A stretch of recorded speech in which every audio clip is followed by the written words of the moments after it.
नमस्कार, मैं Nitya Maniktala OP Jindal global University की ओर से आप सभी का ग्राम सम्मेलन यानी विलेज कॉन्क्लेव में हार्दिक स्वागत करती हूँ। यह सम्मेलन विशेष रूप से उन 15 गांव के लोगों के लिए है जो हमारे विश्वविद्यालय के पास स्थित हैं। हमारा उद्देश्य ग्रामीण शासन और विशेष रूप से ग्राम पंचायत विकास योजना के बारे में चर्चा करना है। अब हम आपके सामने इस ग्राम सम्मेलन के उद्देश्य प्रस्तुत करेंगे।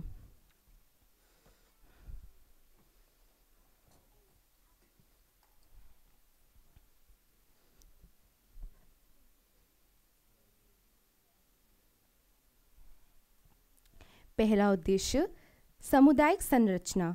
ये सम्मेलन ग्राम पंचायतों के निवासियों को एक साथ आने का एक मंच प्रदान करता है ताकि वह विकास योजनाओं और समस्याओं को साझा कर सकें। दूसरा, ज्ञान और जागरूकता। इस सम्मेलन के माध्यम से हम ग्राम पंचायत विकास योजना के महत्वपूर्ण सिद्धांतों को समझने का प्रयास करते हैं ताकि लोग अपने गांव के लिए सर्वोत्तम निर्णय ले सकें। तीसरा, भागीदारी और सहयोग। ग्राम पंचायत विकास योजना को बनाने और लागू करने से सभी लोगों की भागीदारी और सहयोग की प्रमुखता दी जाएगी। चौथा, समृद्धि और विकास।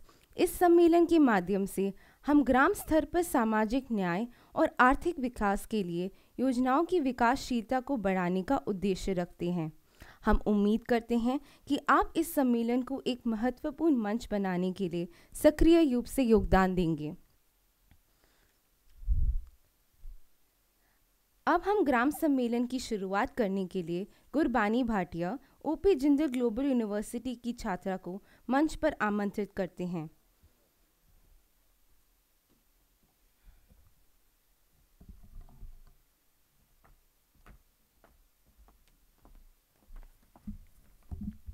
माननीय उपायुक्त सोनीपत महोदय डॉक्टर मनोज कुमार, माननीय अध्यक्ष महोदय जिला परिषद Sonipat Shrimati Monika Dahiya, Shrimati Chandni Bedi Navjyoti Foundation India, Shri Ajay district programme manager, जिला प्रशासन, सभी प्रधान, professor Ajay Kumar Pandey, professor Naresh Singh, professor Geeta Sinha, SIGs के सदस्य, आंगनवाड़ी कार्यकर्ता और सभी अध्यापकगण, सभी आमंत्रित एवं बाकी सारे गणमान्य अतिथिगण, यहाँ मौजूद छात्र छात्राएं, मैं गुरबानी कौर आज के कार्यक्रम में यहाँ जिंदल ग्लोबल यूनिवर्सिटी में आपका स्वागत करती हूँ। आप सभी को सुप्रभात और इस महत्वपूर्ण मौके पर इकट्ठा होने के लिए धन्यवाद। यह सचमुच गर्व और गौरव की क्षण है कि हम ग्राम पंचायत विकास योजना की ओर एक अनोखी पहल इस विलेज कॉन्क्लेव के माध्यम से यहाँ सोनीपत हरियाणा में शुरू कर रहे हैं।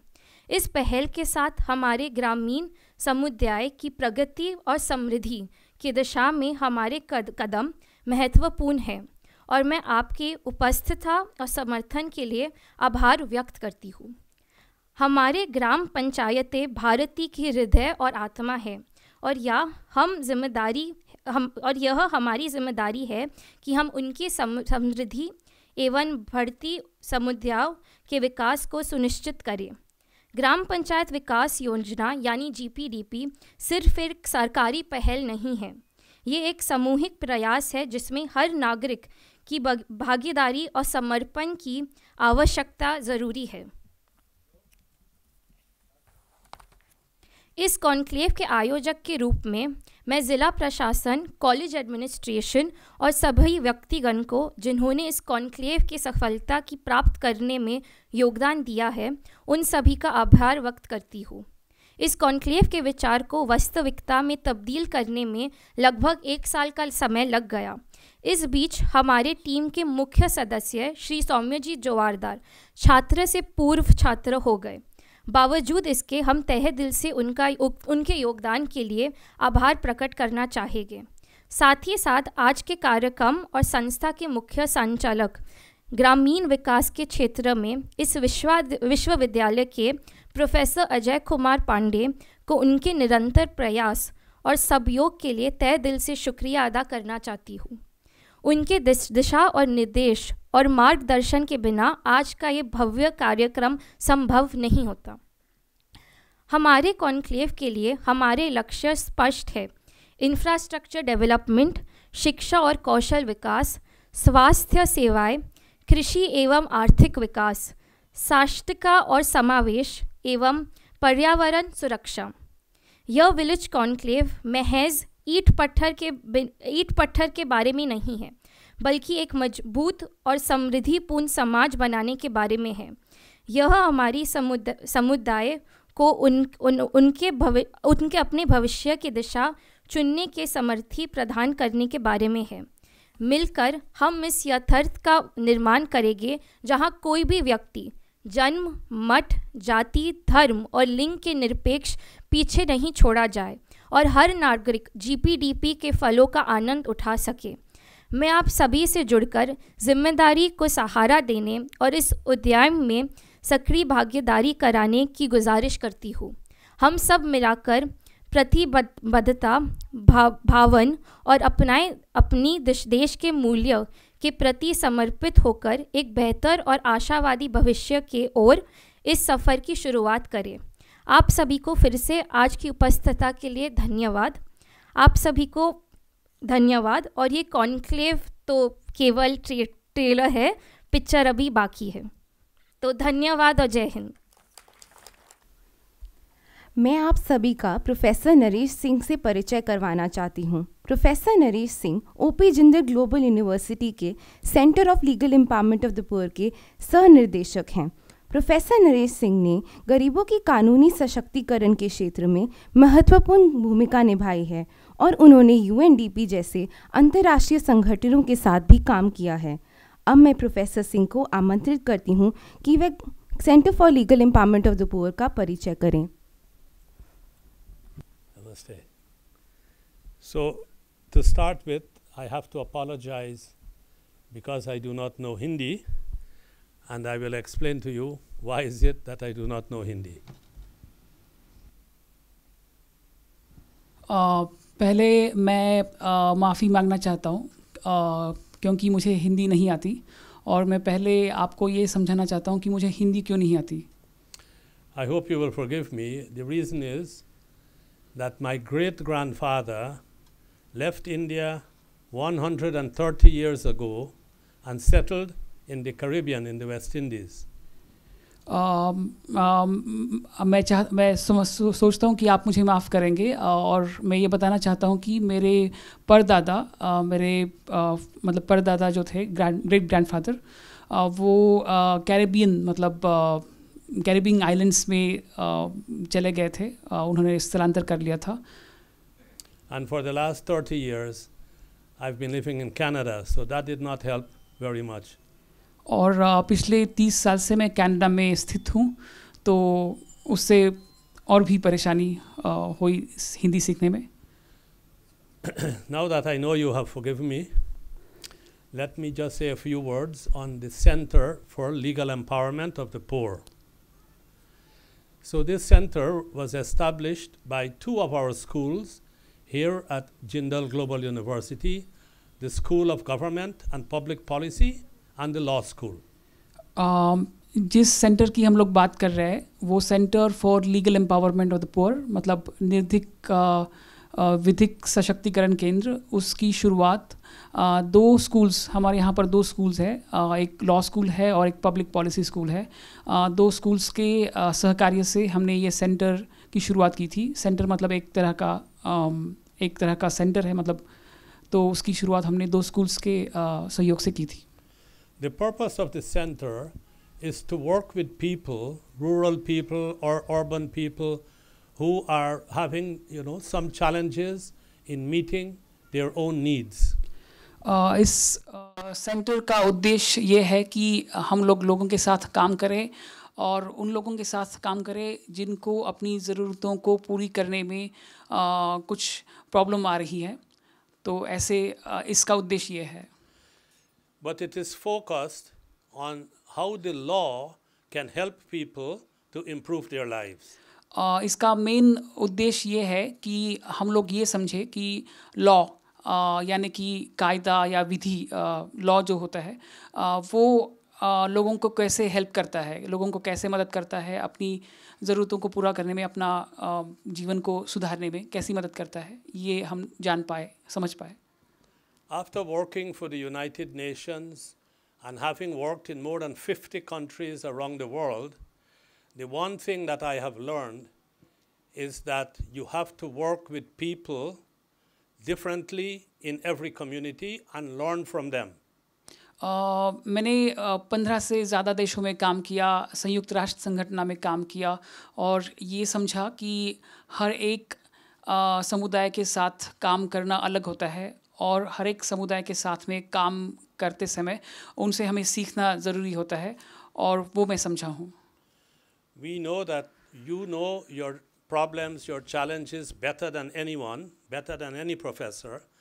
And so we will have to work with you where you take the leadership and we support you as far as possible. मैं ये समझता हूँ, मैं ये जानता हूँ कि आप अपनी प्रॉब्लम्स को सबसे ज़्यादा अच्छे से समझते हैं और हम में से कोई भी नहीं समझता जितना आप ज़्यादा अच्छे से समझते हैं। तो इन प्रॉब्लम्स को सॉल्व करने में, मतलब इनको सॉल्व करने में आपको ही आगे आना पड़ेगा, मतलब गांव के लोगों को ही आगे आना पड़ेगा। तो ये है। So there are 4 areas in which we will work depending on your own priorities. So you will be deciding the priorities and then we will try to help and support. These 4 areas are called, I hope the Hindi words correctly reflect this, they are called access to justice and the rule of law. That's one.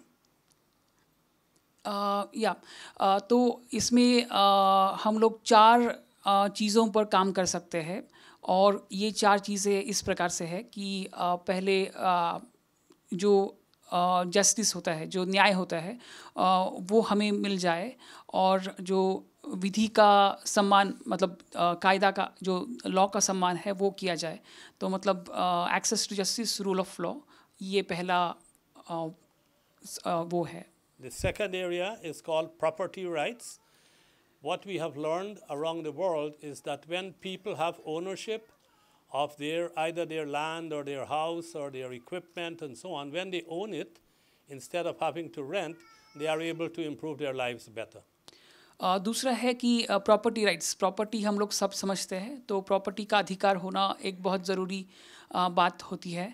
अगर हमें property का अधिकार है तो हम लोग अपनी समस्याओं से ज़्यादा जल्दी आसानी से उभर सकते हैं। The third area, we call it labor rights.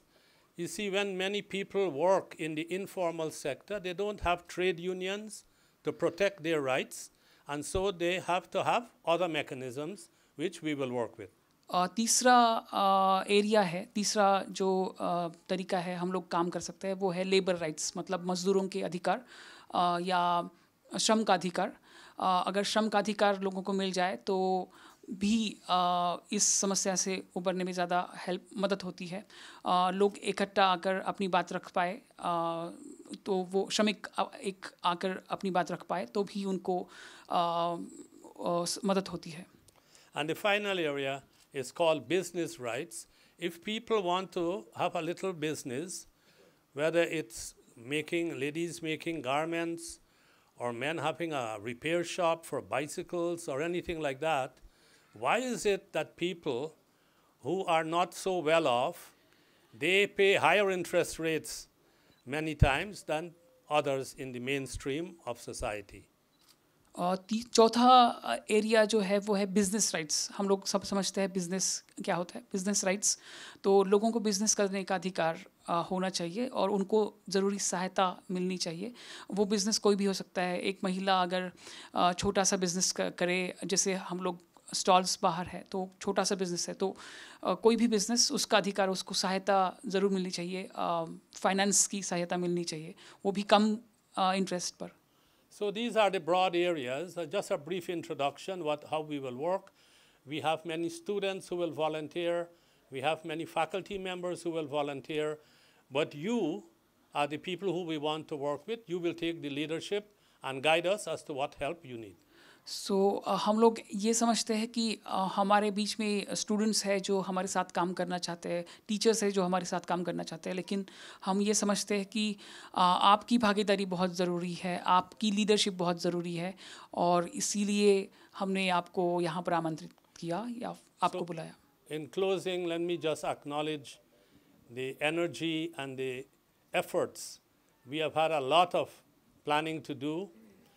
I want to thank all of you for coming, and I also want to acknowledge and thank all of our student volunteers who have made this possible. आखिरी में मैं बस जो energy हमारे students ने दिखाई और आप सभी ने दिखाई यहाँ पर आने के लिए, और जो उत्साह आपने दिखाया उसके लिए मैं आपसे सभी को आभार व्यक्त करता हूँ, और उसको मानता हूँ कि वो बहुत ज़रूरी था। और Can I ask you just to give them a round of applause in thanking them? हमारे स्टूडेंट्स के लिए एक बार आप ताली बजा देंगे। Thank you very much. Thank you.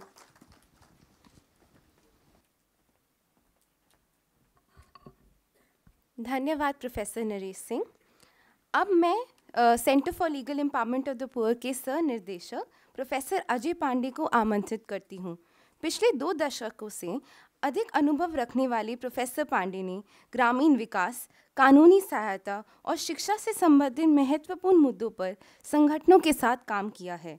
मैं प्रोफेसर पांडे से अनुरोध करती हूँ कि वे इस मंच पर आके हम सभी को सामुदायिक भागीदारी के विचारों को साझा करें। आप सभी लोगों का फिर से हार्दिक स्वागत हमारे इस विश्वविद्यालय के प्रांगण में। आप लोग यहाँ पधारे, हमारे लिए बहुत अत्यंत हर्ष का विषय है। हमारे बीच में डॉक्टर मनोज कुमार जो डीसी साहब सोनीपत वो मौजूद हैं। क्या मुझे ठीक से नहीं सुना पा रहे? अच्छा। और जैसे कि मैंने आपको बताया, प्रोफेसर नरेश यहाँ बैठे हुए हैं। हमारे बीच में ब्लॉक समिति राई के चेयरमैन साहब श्री प्रदीप खत्री जी हैं। बहुत सारे सरपंच हैं, मैं बड़े आदर से उनका स्वागत करता हूँ। कुछ पूर्व सरपंच भी हैं यहाँ मौजूद हैं जो हमारी इस यात्रा में काफ़ी समय से हमारे साथ रहे, और मुझे लगता है कि अगर आप सब लोगों का साथ नहीं होता तो शायद हम ये इस कार्यक्रम को इस तरह नहीं कर पाते। बहुत सारी यहाँ सेल्फ हेल्प ग्रुप की महिलाएं जो बैठी हुई हैं, स्वयं सहायता समूह महिलाओं के, उन सभी का बहुत स्वागत। प्रोफेसर सुदर्शन यहाँ बैठे हुए हैं, उनके बारे में मैंने बताया कि वो हमारे डीन हैं school of government and public policy. हमारे बीच में हमारी एक और मेहमान हैं मिस चांदनी बेदी। चांदनी जी नवज्योति इंडिया फाउंडेशन की डायरेक्टर हैं। नवज्योति वो आपके साथ बैठ के बात भी करने वाली हैं। नवज्योति इंडिया फाउंडेशन काफ़ी सारे विषयों पर काम करता है, ग्रामीण क्षेत्रों में भी और शहरी क्षेत्रों में भी।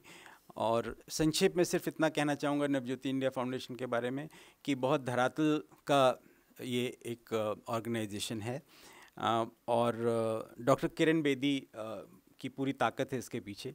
उन्होंने इसको शुरू किया था। 30 साल से ऊपर का सफ़र हुआ है। मैं भी इस फाउंडेशन के साथ मिलके कुछ काम करने की कोशिश करता हूँ। बहुत अच्छी बात यह है कि चांदनी जी यहाँ आज आई हैं और उन्होंने ऐसा सोचा है कि कोई एक प्रोजेक्ट यहाँ सोनीपत के गांव में शुरू करने के लिए। तो आज से वो एक एक्सप्लोरेशन भी शुरू होगा। अब मैं बहुत संक्षेप में आपको सिर्फ ये कहना चाहता हूँ कि ये जो हम कार्यक्रम कर रहे हैं ये सिर्फ एक बार होने वाला कार्यक्रम नहीं है। हमारी जो उम्मीद है और हमारी जो आशा है, हमारा जो प्रयास रहेगा वो ये रहेगा कि किस तरह से विश्वविद्यालय, और ये आपका विश्वविद्यालय है, ये बात हमको आपको कहते हुए बहुत खुशी है, और बार बार हम ये बात आपके साथ दोहराते रहेंगे मिलकर कि ये इस विश्वविद्यालय में आपका हिस्सा है, हमारे में आपका हिस्सा है। हम इस पूरे जो ये स्थान है, ये जो जगह है, ये जो ग्रामीण क्षेत्र है, इसकी हवा हमारे अंदर है, हमारी सांसों में ये ग्रामीण अंचल है। हम इसको देखते हैं, हमें खुशी होती है, और हम चाहते हैं कि जो हम पढ़ाई लिखाई अपने कक्षा में करते हैं, अपने विश्वविद्यालय में करते हैं, उसका वाकई में क्या फ़ायदा हो सकता है जो हमारे निकट के गांव हैं। अब पढ़ाई लिखाई या शिक्षा का मतलब तो ये होता है कि रोशनी होनी चाहिए हर जगह। तो अगर रोशनी हर जगह होनी चाहिए तो कम से कम हमारे आसपास के जो क्षेत्र हैं, जो आसपास के गांव हैं, वहाँ तो अंधेरा नहीं रहना चाहिए। तो अगर वहाँ अंधेरा है, वहाँ रोशनी नहीं फैल रही है, इसका मतलब है कि हमारे शिक्षा के जो प्रयोजन हैं उनमें कहीं ना कहीं कोई कमी रह गई है। तो हम ये प्रयास इस वजह से करना चाहते हैं और इसलिए करना चाहते हैं। कठिनाइयाँ इसमें ज़रूर आती हैं और आएंगी भी, क्योंकि ये आसान नहीं है आप सब लोगों को इकट्ठा यहाँ पर लाना। ये आप लोग भी जानते हैं कि आप लोगों की कितनी मशरूफियत है, आप सब बहुत व्यस्त लोग हैं। और जो इधर जो महिलाएं बैठी हैं ये भी पूरे दिन का अपना काम छोड़कर यहाँ पर आकर बैठी हैं। तो ये काम बहुत कठिन काम है, ये आसान नहीं है। आप लोगों का एक साथ यहाँ पर आना, इन सारे लोगों का यहाँ पर मिलना, तो मुझे लगता है कि आज जो आगे आने वाला जो अभी समय है, 2-3 घंटे 4 घंटे जो हम लोग एक साथ रहेंगे, तो उसमें एक बहुत अच्छी कार्य योजना के प्रारूप को हम लोग तैयार करेंगे। और साल भर तक, आज से लेकर एक पूरे साल तक हम लोग मिलकर क्या काम कर सकते हैं, किन बिंदुओं पर काम कर सकते हैं। एक हमारे लिए बहुत बड़ी चिंता की बात ये भी है कि जो ग्राम विकास के लिए GPDP जिसको बोलते हैं, ग्राम पंचायत डेवलपमेंट प्लान, यानी कि ग्राम पंचायत के विकास के लिए जो कार्यक्रम, वो कार्यक्रम भारत सरकार तो उस पर बहुत जोर देती है कि वो बहुत अच्छे तरीके से होना चाहिए। उसके लिए एक पूरी 4 महीने की कैंपेन भी चलाती है जिसको PPC बोलते हैं, पीपल्स प्लान कैंपेन।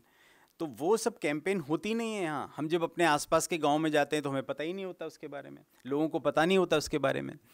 तो हमारा प्रयास ये होना चाहिए कि हम सब मिलकर इकट्ठे, जो जैसा हमने कार्यक्रम बनाए हैं, जिस तरीके से लिखा है, और इन सब के पीछे क्या है, इन सब के पीछे गरिमा है कि हर एक इंसान को गरिमापूर्ण जीवन मिले, इसकी गारंटी हमने की है, आपने की है, हमारे संविधान ने की है।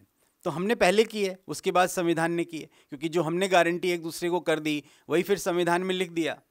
तो उसकी रक्षा हमको करनी है हर किसी को, और ये मिल के हमको करनी होगी कि हर किसी को किस तरह से गरिमापूर्ण जीवन सुनिश्चित हो, चाहे वो किसी भी तबके के लोग हों, कहीं के भी रहने वाले हों, लेकिन ये हमारी सबकी एक साझा जिम्मेदारी है। तो इस दिशा में भी हम लोगों को काम करना है। मैं बहुत ज़्यादा आपका समय नहीं लूँगा, बाद में फिर आपसे मिलूँगा, फिर बातचीत करूँगा। बहुत बहुत धन्यवाद पुनः आपका यहाँ पधारने के लिए, शुक्रिया।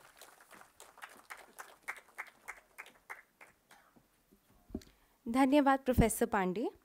आज हमारे बीच उपस्थित हैं सोनीपत के deputy commissioner Shri doctor Manoj Kumar ji. आपने अपना कीमती समय निकालकर इस ग्राम सम्मेलन में शामिल हुए, इसके हम बहुत आभारी हैं। हम आपका इस मंच पे तहे दिल से स्वागत करते हैं। हमारी जिला परिषद की चेयरमैन दहिया मैडम, ब्लॉक समिति के प्रधान, मेंबर साहिबान, सरपंच साहिबान, सेल्फ हेल्प ग्रुप की सभी महिलाएं, प्रोफेसर नरेश सिंह, प्रोफेसर अजय पांडे, गुरबानी, सम्यक and all your team, a very good afternoon. I think it's good morning to everyone. ये प्रोग्राम हुआ और इसके दोनों तरफ ही लाभार्थी होने चाहिए। मैंने जब इसके बारे में सोचा कि हमारे ग्रामीण अंचल के लोग हैं, वो भी इस व्यवस्था को समझें कि पॉलिसीज़ में, कानून बनने में उनकी बात का शेय हो। और जो दूसरा सबसे महत्वपूर्ण पहलू है, that is the students of this university, जो कल को चल के बड़े लॉयर्स बनेंगे, गवर्नमेंट में पब्लिक पॉलिसी में एडवाइज़र बनेंगे, उनके दिमाग में भी ये रहे कि हमारे सच में गांव कैसे हैं, क्या लोगों की प्रैक्टिकल समस्याएं। वो पॉलिसियाँ इस तरीके से बैठकर ना बने कि जो हमने मूवीज़ में गांव देखा, जो हमने किसी एक न्यूज़ में पढ़ लिया, उस तरीके से आर्म चेयर की पॉलिसीज़ ना बने। They must have first hand experience. उनको ये पता रहे कि गांव में लोगों की क्या समस्याएं हैं, उनकी क्या समझ है, उनकी क्या उम्मीदें हैं, उनके पास क्या संसाधन है, और जो एक उनमें मैनेजमेंट का डेड वेट कम करने का जो एक पहलू है, उस पर सकारात्मक दिशा में काम। सबसे पहले प्रोफेसर साहब ने 4 चीज़ों पे बात कही। Access to justice. Access to justice का मतलब ये है कि हर आदमी के पास न्याय उपलब्ध हो। उपलब्ध कैसे होगा? आज आप लोग यहाँ आए, बहुत सारे लोग टेंस हैं, इधर तो फिर भी कम है, सरपंच साहब इधर उधर जाते रहते हैं, हमारी महिलाएं सारी टेंस हो रखी हैं कि हमें कहाँ ला के बैठा दिया। ये दिस इज फिजिकल बैरियर, क्योंकि वो एक ऐसे एनवायरनमेंट में नहीं जाती है जहाँ पे उनकी चेयर टेबल डाल के कोई एसी डाल के उनसे बात करे, तो घबरा जाती है कि तो बड़ा आदमी है। लेकिन जब आप एक आपका क्लाइंट और सर्विस गिवर का रिलेशनशिप है, तो आप दोनों एक लेवल पे बैठ के बात करें कि मैं कोई सर्विस लेने आया हूँ और मैं आपके समकक्ष हूँ, मैं आपके बराबर हूँ। तो वो जो उनके अंदर एक भावना आ जाती है फिजिकल। सिमिलरली हमारे स्टूडेंट्स जब जाते हैं गांव में, तो एक उनके अंदर कौतूहल टाइप का रहता है कि अच्छा गांव में तो ऐसे लोग रहते हैं, अच्छा पशु और आदमी साथ साथ रह रहे हैं। कॉमन प्रैक्टिस है हरियाणा में, दोनों एक ही जगह रह रहे हैं, अच्छा पीने और नहाने का पानी एक ही जगह से आ रहा है। तो लेकिन ये सब जो फिजिकल एक दूसरे के हमारे डिफरेंसेस हैं सोसाइटी के, वो हम ये स्टूडेंट्स भी समझें। आई विल रिक्वेस्ट यूनिवर्सिटी की जितने भी स्टूडेंट्स हैं, लीगल प्रोफेशनल्स हैं, at least for one day they all must be sensitise. It's not कि हम आज एक दिन में बैठ के हमारे गांव की सब चीज़ों को जान लेंगे, but they must be sensitise कि अगर उन्हें कभी गांव जाना है तो उन्हें किन पहलुओं पर ध्यान देना चाहिए और किन को ओवरलुक करना चाहिए। There are some things which are sacrosanct, some things which seem to be of much attention but not of that value, that they have to know. बात हुई थी कि हम इस दिशा में काम करें, धर्म, जाति, समाज, लिंग भेद, इन सब के आधार पर भेदभाव ना हो। लेकिन आप देखेंगे एक स्टार्क डिफरेंस है। सरपंच साहिबान एक तरफ बैठे हैं, महिलाएं एक तरफ बैठी हैं। अगर कोई सरपंच महिला भी होगी तो वो भी उनके साथ ही बैठी हो, क्योंकि हमारे यहाँ सोच यही है, आदमी अलग बैठेंगे। हम गांव गांव के हिसाब से नहीं सोचते। वो ही चीज हमेशा हमारे कानून में होती है, ग्राम सभाओं में होती है कि अभी तो क्योंकि, और आप समझिए कि फर्क कैसे पड़ता पॉलिसी से। समाज के अंदर कुछ लोग बदलाव की कोशिश करते हैं, उससे फिर बदलाव की मुहिम शुरू होती है, फिर कुछ कानून बनते हैं, फिर बाध्यता आती है। अगर हरियाणा के परिप्रेक्ष्य में या पूरे भारत के परिप्रेक्ष्य में समझें तो जब पंचायती राज संस्थाएं आई, शुरू में ये हुआ कि संस्थाएं बने, इस दिशा में फिर कानून। पहले हमारी पंचायतें रहती थी सर्वसम्मति से, जो भी लोग थे बड़े बुजुर्ग के आधार पर। उसके बाद जो रूल ऑफ लॉ, कानून के हिसाब से पंचायतें, कानून के हिसाब से पंचायतें कैसे बनी? एक कानून बना, कौन आदमी वोट देगा, कौन आदमी खड़ा हो सकता है, कौन आदमी नहीं खड़ा हो सकता, कैसे चुनाव होगा, कौन डिक्लेयर करेगा, अगर कोई विवाद हो गया तो कौन उसका निपटान करेगा। ये सब रूल ऑफ लॉ में आया। पहले कन्वेंशंस थी, जो भी बड़ा आदमी है गांव में सबने मान लिया कि ये सबसे बुजुर्ग है, इनकी बात सब मानेंगे। किसी ने कभी कोई मुद्दों पर मान भी ली, कभी नहीं मानी, तो फिर लोगों ने कहा चलो जाने दो एक। लेकिन जब रूल ऑफ लॉ आया तो फिर हर समस्या का समाधान के लिए प्रयास किए गए, उसके लिए एक मैकेनिज्म बना। उसी तरीके से महिलाओं की पहले 33% भागीदारी हुई, फिर सरकार ने बढ़ा के 50% कर दी। अब ये कानून से एक पॉजिटिव बदलाव जो है उसकी मुहिम है। इसमें जो हमारे लॉ स्टूडेंट्स हैं, जो हमारे पॉलिसी मेकर्स हैं, वो सब, और जो अच्छे एनजीओज हैं जो इस दिशा में पॉजिटिवली काम करते हैं वो गवर्नमेंट को इस दिशा में सोचने की ओर लेके जाते हैं। हम सब जो ब्यूरोक्रेट्स हैं उनको इस चीज़ के लिए प्रेशराइज करते हैं कि ये सब चीज़ें भी आपके कानून में सम्मिलित होनी चाहिए। हर आदमी को कानून का सब कुछ याद नहीं रह सकता, लेकिन जैसे मेरा प्रोफेशन मेडिसिन रहा है, मेडिसिन में ये डॉक्टर को हजारों किताबें हैं, मोटी मोटी, सब याद नहीं रह सकती। लॉ में भी सब कुछ याद नहीं रह सकता, लेकिन एक अच्छे लॉयर को जैसे पता होना चाहिए कि मैंने इस केस में कौन सा केस देखना, कौन सी किताब पढ़नी। वो हमारे जो ग्रामीण अंचल के लोग हैं उनको भी ये पता होना चाहिए कि मैंने कहाँ से ये मदद लेनी है। मेरे को कानूनी मदद चाहिए तो मुझे कहाँ जाना पड़ेगा, और कौन आदमी ऐसा है जो मेरी मदद कर सकता है। सारी चीज़ें आपको याद रह जाए ये मुश्किल है, लेकिन आज आप यहाँ से ये संदेश ज़रूर लेकर जाएं कि कल को मुझे कहीं भी कानूनी मदद दोनों तरीके की हो सकती है। हम ज़्यादातर कानूनी मदद को मान के चलते जो हमारे क्रिमिनल कोर्ट केसेस में रहती, लेकिन हमारे सिविल मुद्दे हैं। स्वामित्व आप लोगों के सामने जो प्रॉपर्टी राइट्स की बात की प्रोफेसर नरेश सिंह ने, आप लोगों के सामने उसकी पॉलिसी लिखी गई है। फीडबैक के आधार पे हम भी उसमें चेंजेस कर रहे हैं। ड्रोन फ्लाइंग हुई, आप लोगों के सामने मैप गए, बहुत सारे लोगों को मैप समझ आए होंगे, बहुत सारों को नहीं भी समझ आए होंगे। हम भी उसको अभी तक समझने की जद्दोजहद कर रहे हैं। उसके बाद बताया गया ये इसका घर है, उसका घर है। ऑब्जेक्शंस इनवाइट हुए। आप लोगों में से कितने लोग मानते हैं कि ऑब्जेक्शन सच में इनवाइट हुए और उन पे कोई बहस हुई सार्थक? सरपंच साहिबान बैठे, बताइए।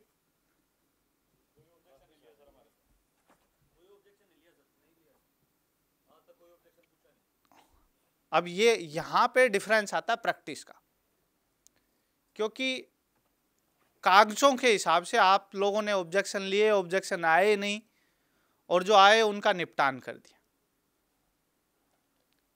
आप लोग लेकिन अगर इस बात को करें कि एक बार मुझे पूरा मैप समझाइए, आप लोग इस बात पे जाएं कि गांव वाले भी उस मैप को समझे।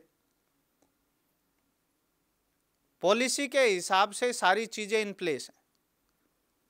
अगर ग्राम सभा में फिर उसका निर्धारण होगा कि ये मकान ये जो आदमी क्लेम कर रहा है इसका है या नहीं। ग्राम सभा नहीं निर्धारित कर पाएगी तो उसको तहसीलदार निर्धारित करेगा, जैसे गिरदावरी निर्धारित होती थी। तहसीलदार नहीं कर पाएगा, एसडीएम करेगा। एसडीएम भी नहीं कर पाया तो सिविल कोर्ट करेगी। ये पॉलिसी है। अब आपके प्रॉपर्टी कार्ड बट रहे हैं, अगले 1 महीने में हम सबको अपलोड करके उसको ऑनलाइन कर देंगे। अब दोबारा से फिर हम लोगों की आपत्तियां मांगेंगे और वो फिर से पूरी प्रैक्टिस, पूरी एक्सरसाइज दोबारा होगी।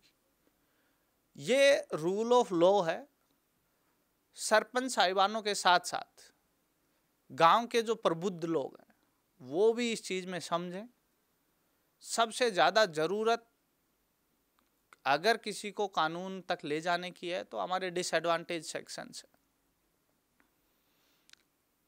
लोगों को ये समझना होगा कि मैं सही तरीके से अपनी बात कैसे कहूँ जिससे कि उसका हर जगह समाधान हो सके। सेल्फ हेल्प ग्रुप के बारे में मैं I will a little bit explain। लगभग 40 साल से ये योजना विभिन्न नामों से चलती रही। जवाहर रोजगार योजना के नाम से चली, स्वरोजगार ग्रामीण रोजगार योजना के नाम से चली, लेकिन समय के साथ साथ इसमें बदलाव आए। ये जो करंट फेज है, मैं ये तो नहीं कहता कि बेस्ट है, लेकिन इसमें सुधार काफ़ी है। उसके कारण है कि इसमें इंस्टेंट बेनिफिट्स नहीं है। आप एक सेल्फ हेल्प ग्रुप बनाइए, 3 महीने तक मीटिंग करेंगे तो आपको रिवॉल्विंग फंड आएगा। उसके बाद जब आपको 1 साल हो जाएगा तो तो आप वीओ का हिस्सा बनेंगे, village organisation what we call. उसके बाद आप CLF में जाएंगे, क्लस्टर लेवल फेडरेशन में जाएंगे। उसके बाद आप डिस्ट्रिक्ट लेवल पे जाएंगे और देयर इज कंटिन्यूअस ट्रेनिंग। जितने भी ट्रांजैक्शंस हैं वो सारे बैंक्स के थ्रू है। इंटरलोनिंग से काफ़ी अमाउंट्स उनकी बढ़ती रहती है, लेकिन अब समय आ गया है कि आप इंटरलोनिंग से आगे बढ़ के और अपने स्वरोजगार में वो जो भी अमाउंट आपके पास है, सोनीपत जिले में शायद मेरे हिसाब से 100 करोड़ के आसपास रुपया सेल्फ हेल्प ग्रुप के पास, वो पैसा पूंजीगत उसमें खर्च हो। और इस जिले में अपार संभावनाओं से मेरा कहना है आपकी अच्छी कैंटीन चले, हम आपका यूनिवर्सिटियों के साथ, इंडस्ट्री के साथ टाई अप करवा दें, आप प्रैक्टिस सीखें कि अच्छी प्रैक्टिसेस क्या है, तो आपका टाई अप हो। यहाँ पे इतने सारे एजुकेशनल इंस्टीट्यूट्स, आप उनमें गार्डनिंग के, हाउस कीपिंग के, जितने भी रोजगार के अवसर है, हमारे सेल्फ हेल्प ग्रुप है। क्योंकि सेल्फ हेल्प ग्रुप की एक जो अच्छी बात है, एक स्ट्रेंथ है, there are women, they are sincere. Second, replacement is easy. अगर 10 लोग हैं, 2 लोग बीमार हो गए तो 8 लोग और मेंबर हैं, उनमें से कोई ना कोई आ जाए। द इश्यू इज उनका इंटीग्रेशन। इंटीग्रेशन कौन करवा सकते हैं? वो करना चाहते हैं, लेकिन उनकी कैपेबिलिटीज डेवलप करनी। यूनिवर्सिटी को लोग चाहिए, लेकिन उनके पास कोई कांटेक्ट पॉइंट नहीं। इस सेंटर की जो उपलब्धि है, मैं यही मानूंगा कि अगर तो इन लोगों को रोजगार की दिशा में, सेल्फ इम्प्रूवमेंट की दिशा में, अपने स्वयं के रोजगार की दिशा में, पॉलिसी लेवल पर, प्रैक्टिस लेवल पर अगर उनकी मदद हो पाए। जो पंचायतों की GPDP की बात कही, मैं GPDP ज़्यादातर गांव की देखता रहता हूँ। 90% कंपोनेंट सिर्फ 3 चीज़ों पे जाता है। गलियां बना दो जी, नालियां बना दो जी, चौपाल बना दो। उसके बाद सरकार ने पॉलिसी लेवल इंटरवेंशन किए और चीज़ें कहा कि नहीं, 15th फाइनेंस कमीशन का 50% पैसा आपको ड्रिंकिंग वाटर और एनवायरनमेंट सस्टेनेबिलिटी पे खर्च करना पड़ेगा। ये फिर लॉ के हिसाब से आपको फोर्स करना पड़ा कि जोड़ साफ करने पड़ेंगे आपको। पीने के पानी के लिए अगर लोगों को पाइप दबाना है तो देना पड़ेगा। अगर कहीं पे नाले, गंदे नाले से पानी कहीं गिर रहा है तो उसको ठीक करना पड़ेगा। तो इस तरीके से पॉजिटिव इंटरेक्शन भी रहे। आप लोग गांव की, क्योंकि ये मैं समझता हूँ सरपंच जितने भी हैं, व्हाट इज योर ऑडियंस, वो हमारे सबसे समृद्ध और जो प्रोस्पेरस एरिया है उसके सरपंच। लेकिन फिर भी गांव में समस्याएं हैं, यूथ अनएम्प्लॉयड है, जो हमारे सेल्फ हेल्प ग्रुप की महिलाएं हैं उनके भी ट्रू पोटेंशियल का यूज नहीं हो पाया है। जो आपका अपना इंफ्रास्ट्रक्चर है, आपके सबके घर बहुत अच्छे, हमारे यहाँ पे ज़्यादातर लोगों के सबने अपने घर बढ़िया बनाए, टाइल वाइल लगा के, लेकिन जो कॉमन प्लेसेस है, गलियां हैं, जोड़ है, स्कूल है, पंचायतें हैं, उन सब को भी कैसे उनके सुधार के लिए काम हो सके, उनमें पॉलिसी कैसे आपकी मदद करे, कानूनन आप उनमें कैसे सरकार से वो मांग सके। और हमारा ये हमेशा से वो रहता है सरकार में, 2 चीज़ें। एक चीज़ जो आपने मांगी वोटों के, उस पर डेमोक्रेटिक हुआ है, आपकी ज़्यादातर चीज़ें उससे फुलफिल होती हैं। दूसरी जो चीज़ किसी भी ब्यूरोक्रेट के लिए, किसी भी प्रशासन के लिए आसान रहती है, अगर आपने उसको लीगल भाषा में और अपने राइट्स के उसमें अगर आपने हमसे मांगा, उस चीज़ में हमें भी हमेशा आसानी रहती कि पंचायत ने अपने 243 हमारा जो कॉन्स्टिट्यूशन है उसमें जो राइट्स दिए हैं उनके बेसिस पे हमसे चीज़ें मांगी हैं, ये इनके अधिकार में आते हैं, ये इनकी रेस्पॉन्सिबिलिटीज़ में आते हैं। अगर आप उस दायरे में रहकर फिर डिमांड करेंगे तो मैं समझता हूँ सरकार के लिए भी, किसी भी अधिकारी कर्मचारी के लिए भी ये सुविधाजनक हो जाता है कि आपकी बात को पाइपलाइन में डालकर उसका आपका समाधान किया जाए। रूरल इमर्शन का ये प्रोग्राम एक वन डे एक्सरसाइज ना होकर it must be A longitudinal study. एक आपके यहाँ पे किसी भी फॉर्मेट में, चाहे क्लब बने चाहे सोसाइटी बने, and there must be hand over take over from this year to next year.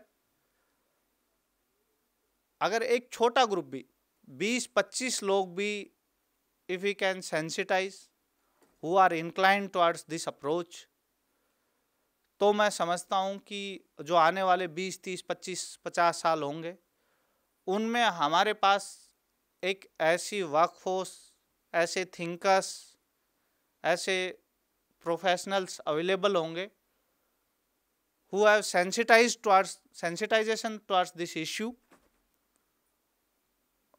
who have first-hand experience of the reality. A lawyer is not just कि भाई सब एक जैसे, एक जो लॉ है या आपका जो पब्लिक पॉलिसी का एक मेन कंपोनेंट है, उसके साथ साथ में आपकी साइड सर्विंग्स भी बहुत सारी है। Someone might be inclined towards labor laws, someone might be towards industrial laws, someone should be opting for the health professional side। लेकिन एक ऐसा भी ग्रुप हो जो रूरल डेवलपमेंट,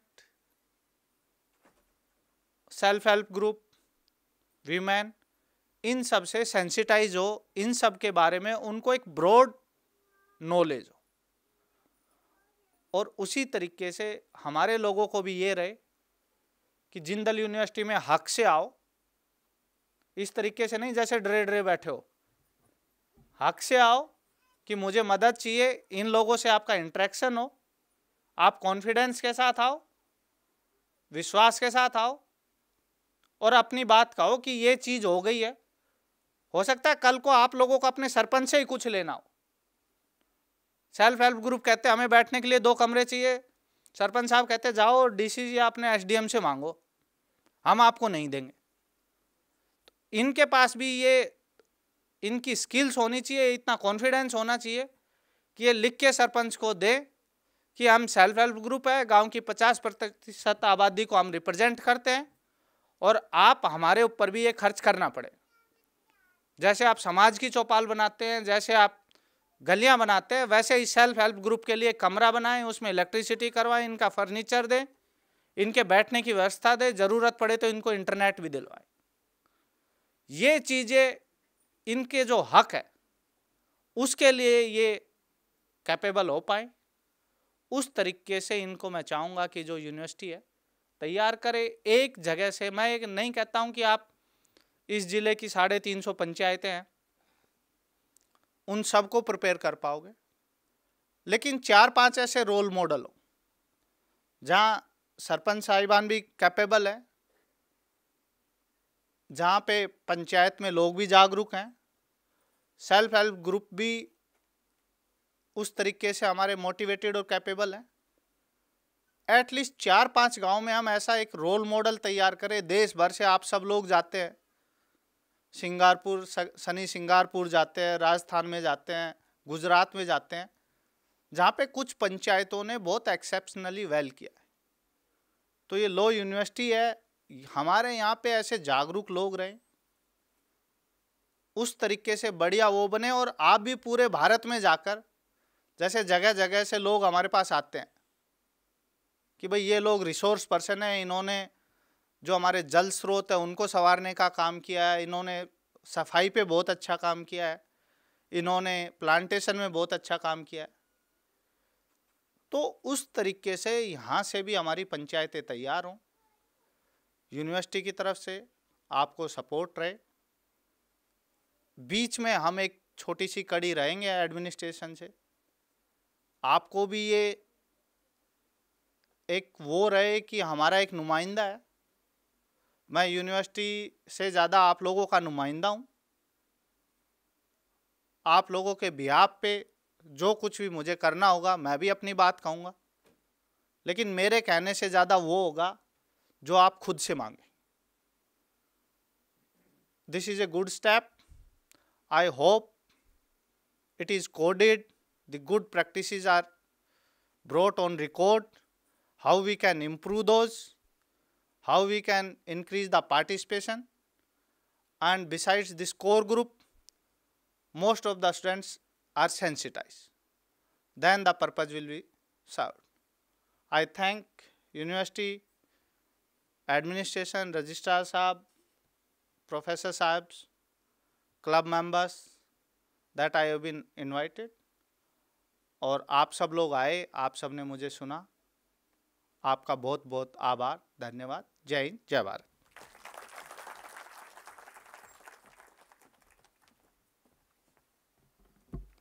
धन्यवाद सर। अब आपके विचारों से हम सबको एक नई दिशा ज़रूर मिली होगी। एक स्टूडेंट होने के नाते और इस सेंटर के मेंबर होने के नाते मैं आपको आश्वासन देती हूँ कि हम सब अपनी रिस्पॉन्सिबिलिटी ज़रूर निभाएंगे। अब मैं आमंत्रित करना चाहूँगी प्रोफेसर पटनायक को कि वो डॉक्टर मनोज कुमार जी को centre for Legal empowerment of the poor की ओर से सम्मानित करें।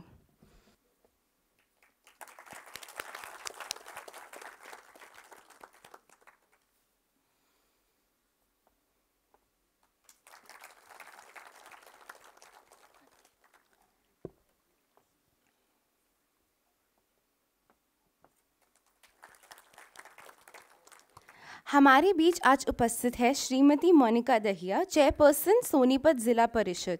मैं प्रोफेसर पटनायक से अनुरोध करती हूँ कि वो मिस मोनिका दहिया जी को भी सम्मानित करें।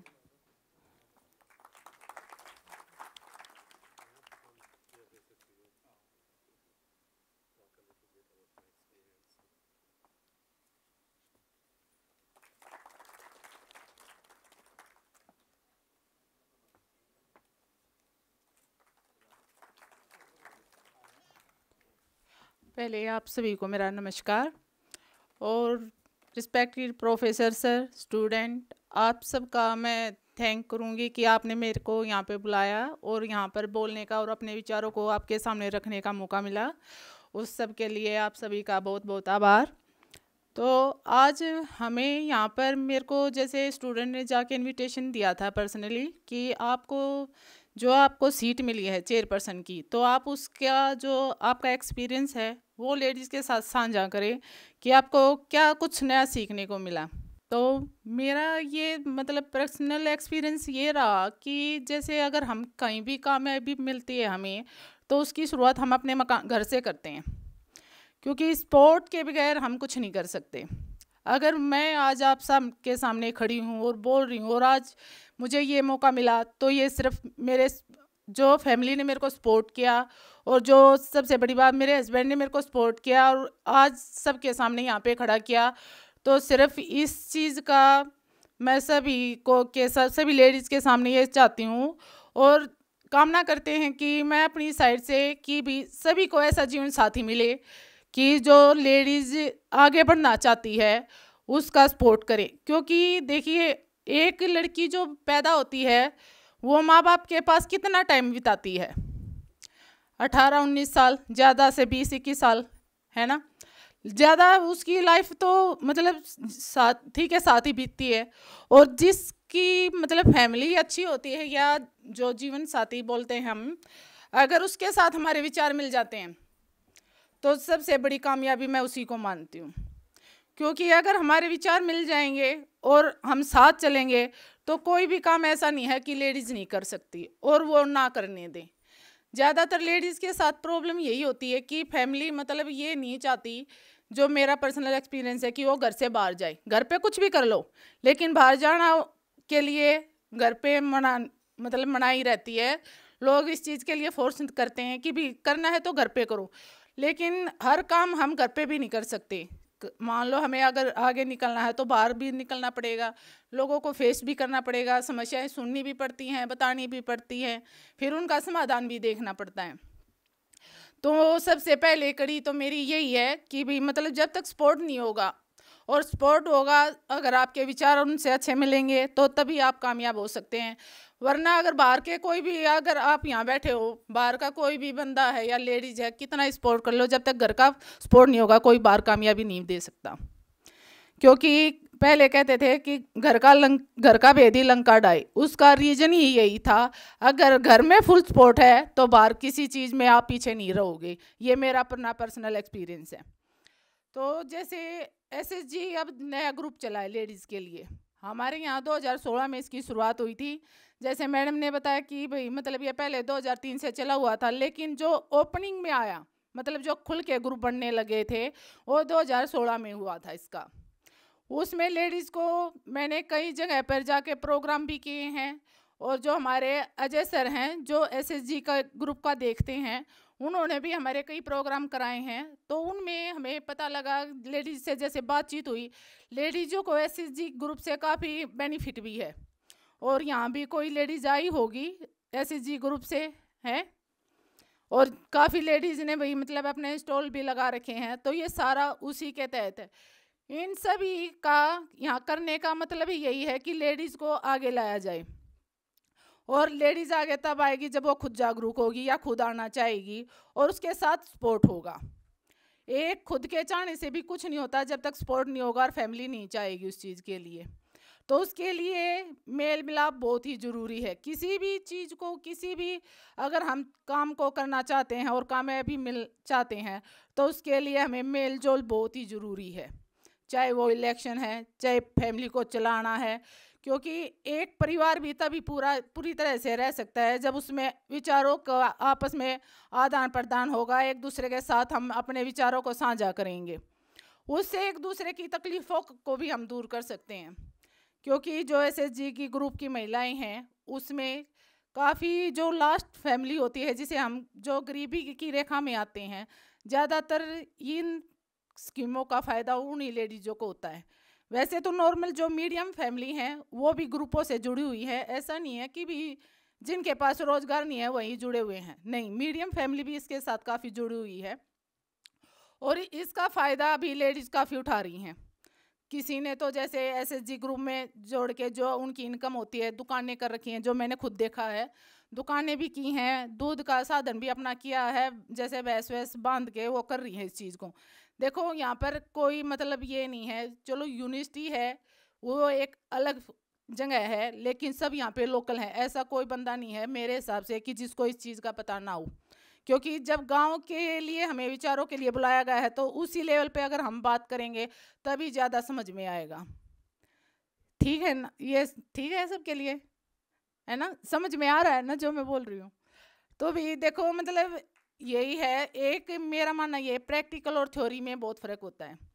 प्रैक्टिकल क्या होता है, जो हम जीवन में करते हैं, प्रैक्टिकल वो होता है स्टेज पे बैठ के ये हो जाएगा, इतना हम दे देंगे, वो कर लेंगे, वो एक थ्योरी है।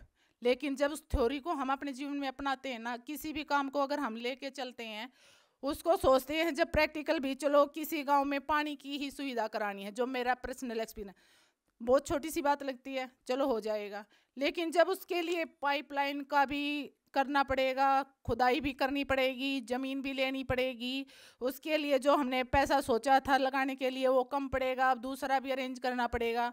तो उसका मेरा कहने का मतलब यही है कि थ्योरी में बहुत ही ज़्यादा डिफरेंट होता है।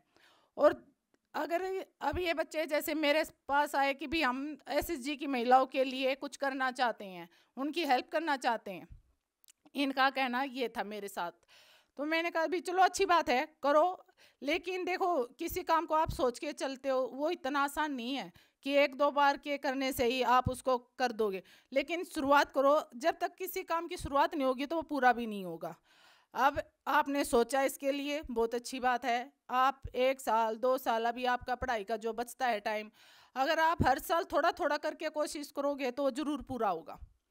और ख़ासकर लेडीज़ के लिए, जैसे भी महिलाओं को पहले देखो इतना नहीं होता था, पहले हरियाणा गवर्नमेंट में 50% आरक्षण था, अब मोदी जी ने इसको 33% कर दिया है, क्योंकि हर लोकसभा और विधानसभा में इसका दर्जा बढ़ जाएगा, क्योंकि 33% जब लेडीज़ आगे आएंगी तो ये तो ऑफिशियल बात है कि लेडीज़ की कदर भी होगी, और जो पहले से तो अब काफ़ी बेटर है ये, क्योंकि पहले लेडीज़ को किसी में के पास इतना वो नहीं होता था, जो आज हम यहाँ बैठे हैं यहाँ बोल रहे हैं, कोई लेडीज़ ऐसे नहीं बैठती थी, ना ही कोई मतलब इतना बोलने का हिम्मत होती थी, हमारे पास भी नहीं होती थी। और पहले की भी जैसे माताएं अभी भी बैठी हैं, वो घूंघट करके अभी भी आ रही थी तो हम देख रहे थे, तो मतलब देखो अपना कल्चर कभी नहीं भूलना चाहिए, जो अपनी ज़मीन से दूसरे की। और हमारे में गांव लेवल पे अब क्या हो गया, गांव लेवल पे ना तो हम शहर के बन के रहे और ना गांव के बन के रहे, क्योंकि कॉपी होगी शहर की, कॉपी कभी भी ओरिजिनल नहीं हो सकती, ओरिजिनल तो ओरिजिनल ही होता है। और अपना हम चाहे कितना भी छिपा लें, जो है हम वो दिखे बगैर नहीं रहेंगे, ज़्यादा प्रोफेशनल में चले जाएंगे, जब भी ये हमारा अलग से पता लगेगा भी ये हरियाणा से आए हैं, चाहे हम कितनी भी हिंदी बोल लें या कितनी भी इंग्लिश बोल लें, क्योंकि और मैं इसको सही भी मानती हूँ, जब हम अपने अस्तित्व को ही भूल जाएंगे दूसरे की कॉपी में, तो हमारा क्या रहा, अस्तित्व के बगैर कुछ भी नहीं है। अगर इसमें क्या एक मतलब एक हमारे में समाज में क्या होता है, जो हम काम कर रहे हैं अब उसमें एक दूसरे की कमियां ज़्यादा निकालते हैं, अपनी कमियों को इग्नोर करते हैं। उसने ये किया था, जैसे अभी हमारी भी मीटिंगें होती हैं तो उसमें ज़्यादातर सरपंच होते हैं या चेयरमैन होते हैं, वो क्या पूछते हैं, सर उन्होंने ऐसे करके रखा था, अब बताओ क्या करें उसका, उसने तो करना था जो कर दिया। आप ये देखो ना कि आपको क्या करना है, आप दूसरे के उस पर ये मत चलो कि मुझे उसने ये किया था तो उसकी कैसे खोजबीन हो। आप ये देखो, आपकी गिनती तब होगी जब आप कुछ नया करके दिखाओगे। अगर आप उसी की खोजबीन में लगे रहोगे तो साइंटिस्ट तो बन नहीं पाओगे, ना ही कोई वैज्ञानिक का आपको वो मिलेगा, वह इसका उल्टा ही होगा। क्योंकि उल्टा ये होगा, अगर आप किसी की खोजबीन करते हो कल को वो भी आपकी खोजबीन करेगा, जिस उससे का असर हमारे समाज पे पड़ेगा, परिवार पे पड़ेगा, परिवार पे पड़ेगा तो समाज पे भी पड़ेगा, और समाज पे अगर समाज ही गलत होगा तो देश भी अच्छा नहीं हो सकता। क्योंकि किसी भी अच्छे काम की शुरुआत हम अपने पहले घर से करते हैं। किसी भी चीज़ को दूसरे पे अप्लाई या टेस्ट करने की बजाय अगर हम खुद पे करके देखेंगे तो ज़्यादा अच्छा रहेगा। और मेरा पर्सनल एक्सपीरियंस यही है कि भी मतलब देखो, किसी भी काम को हम जितना सोच के चलते हैं ना, जितना आसान उसको लगता है सोचने में, उतना आसान बिल्कुल भी नहीं होता। कोई भी काम हम करते हैं, पहले की मतलब लेडीज़ें जो काम करती थी, अब हम ये कह देते हैं, कई बार गुस्सा भी आता है कि भी बोल देते हैं कि इतना काम नहीं हो पाता, नहीं हो पाता। उस चीज़ का, हर चीज़ का अलग नज़रिया होता है, सभी की कैपेसिटी अलग होती है, काम करने की भी अलग होती है, खाने पीने की भी अलग होती है, सभी की इच्छाएं अलग होती हैं। किसी को किसी चीज़ का चाव होता है, किसी को किसी चीज़ का चाव होता है। तो ज़रूरी नहीं कि भी आप लोग दूसरे की कॉपी करके अपनी भावनाओं को मारें। जो आपकी इच्छा, आप अपना हुनर दिखाएं, ना कि दूसरे की कॉपी करें। तो देखिए, और जो SSG ग्रुप बने हुए हैं, जहाँ तक मुझे इसकी नॉलेज है, लेडीज़ों ने काफ़ी इसका बेनिफिट भी लिया है, और आप अभी देख के भी आए हैं जो इंस्टॉल लगे हुए हैं, उसके उनसे उनकी इनकम भी होती है। काफ़ी लेडीज़ें तो ऐसी हैं भाई जिनके मतलब कई बार ऐसा होता है, जो मेरे सामने आया कि भी हस्बैंड एक्सपायर हो जाते हैं, उन्हें बच्चों को भी पढ़ाने का होता है, घर में लड़कियां आती जाती हैं, घर में फैमिली में हर तरह के रिश्ते नाते होते हैं, उसको सभी को निभाना पड़ता है। और SSG ग्रुप से उनको काफ़ी इस चीज़ का बेनिफिट भी हुआ है, छोटा मोटा उन्होंने अपना काम भी शुरू किया इससे।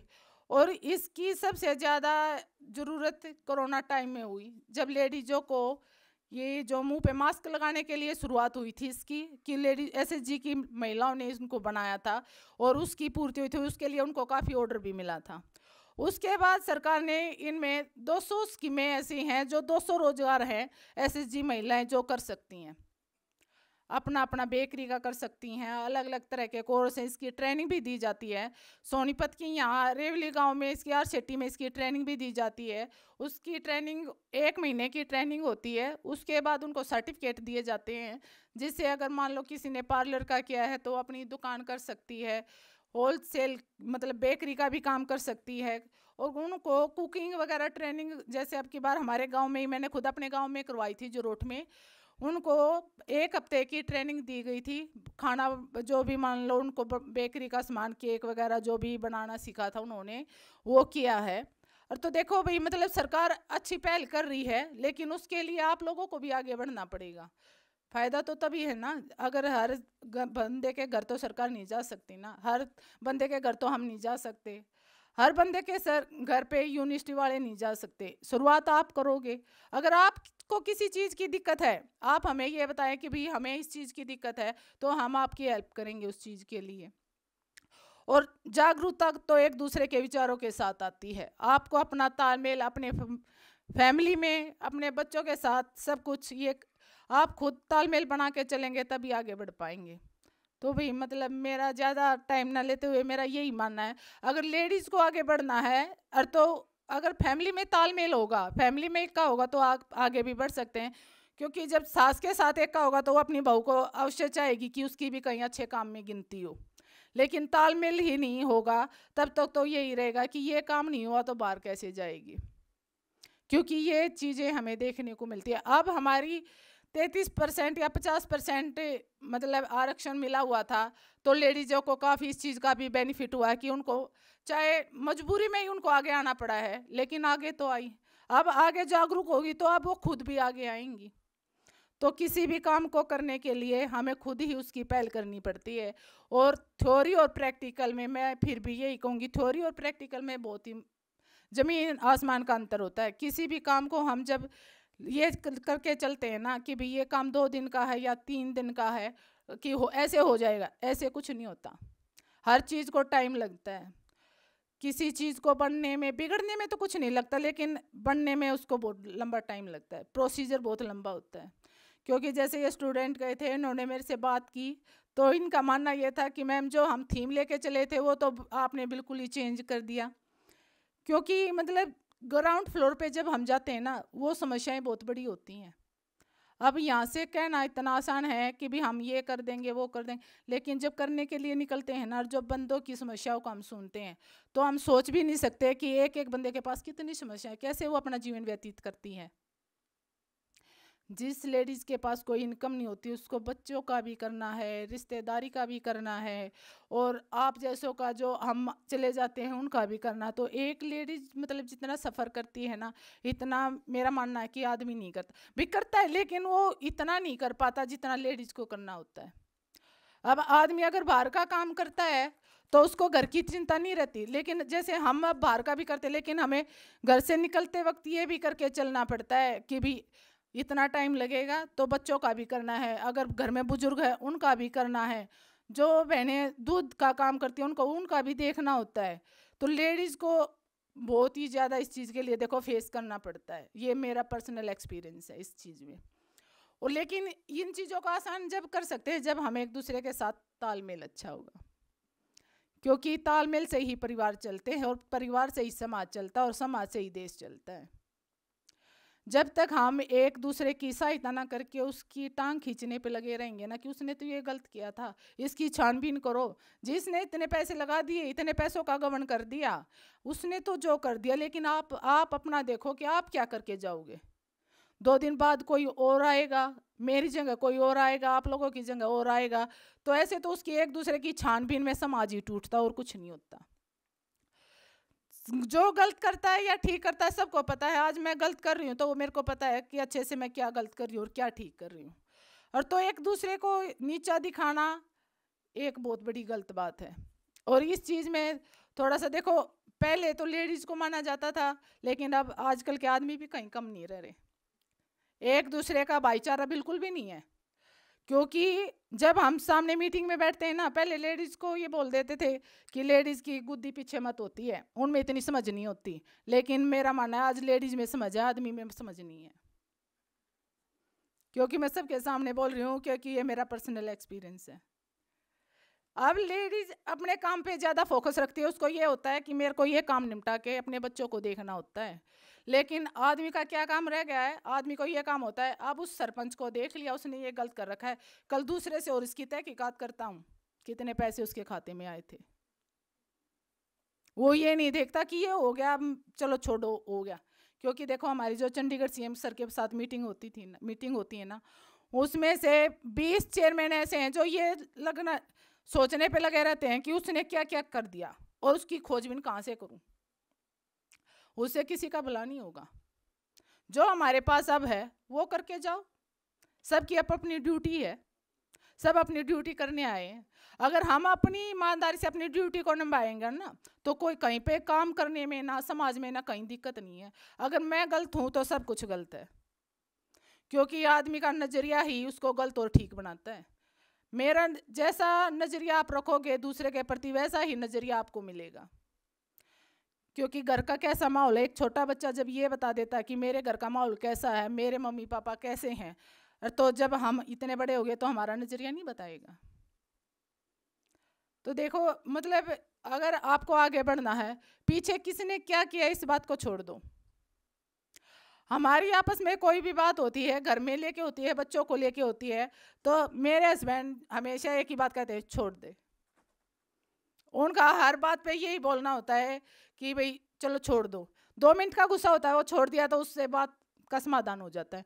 लेकिन अगर उस बात को छोड़ के ना, तूने ये कर दिया, आप लोगों ने तो तब मीटिंग में नहीं आए थे, आप लोगों ने तो तब काम नहीं दिए थे, और तो इसमें तो लड़ाई बढ़ती है, काम नहीं होता। तो देखिए, मेरा सभी महिलाओं से यही कहना है कि जो लेडीज़ के लिए थिंकिंग बनी हुई है, अगर हम उसमें सफल होंगे, उसको चेंज कर सकते हैं, तो कैसे कर सकते हैं? अपनी योग्यता के अनुसार उसको चेंज कर सकते हैं। अगर घिसी पिटी लाइनों पे उन्हीं पे रहेंगे कि उसने नहीं किया, मैंने नहीं किया, हम बाहर नहीं निकलेंगे, और तो जेंट्स की भी वही थिंकिंग बनी रहेगी जो पहले थी। तो उसको चेंज करने के लिए मेरा ऑफिस सोनीपत है। कुछ लेडीज़ यहाँ पे ऐसी हैं जो मेरे को बाय फेस जानती भी और जिनसे मेरी मुलाकात भी हो रखी है। और तो आपको जहाँ भी मेरी ज़रूरत है, मैं आपके लिए हमेशा खड़ी हूँ, और जिस भी तरह की मेरे से सहायता होगी, ज़रूरी जो भी आपकी मदद होगी, एक SSG को लेके नहीं है, हर फील्ड में जो लेडीज़ का है उसके हर फील्ड में मैं आपके साथ हूँ। लेकिन आगे तो आपको खुद बढ़ना पड़ेगा और अपनी सोच को भी बढ़ाना पड़ेगा। सोच बढ़ेगी तभी आपका दायरा बढ़ेगा। और इसी के साथ मैं आप सबका आपने सुना, और अगर कोई गलत हो तो उसके लिए सॉरी और थैंक यू।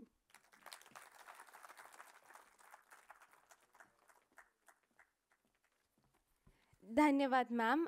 मैं आशा करती हूँ कि आपके विचार से सारी महिलाएं और सब यहाँ पे जो भी प्रस्तुत हैं, हम सबको बहुत ही ज़्यादा प्रेरणा मिली होगी।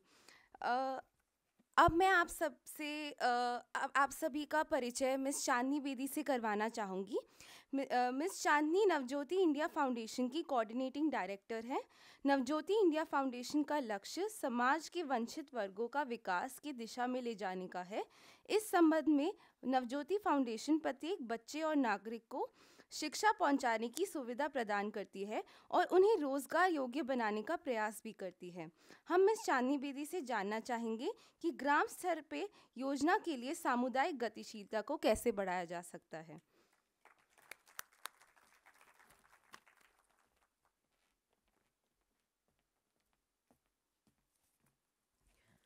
बहुत बहुत धन्यवाद।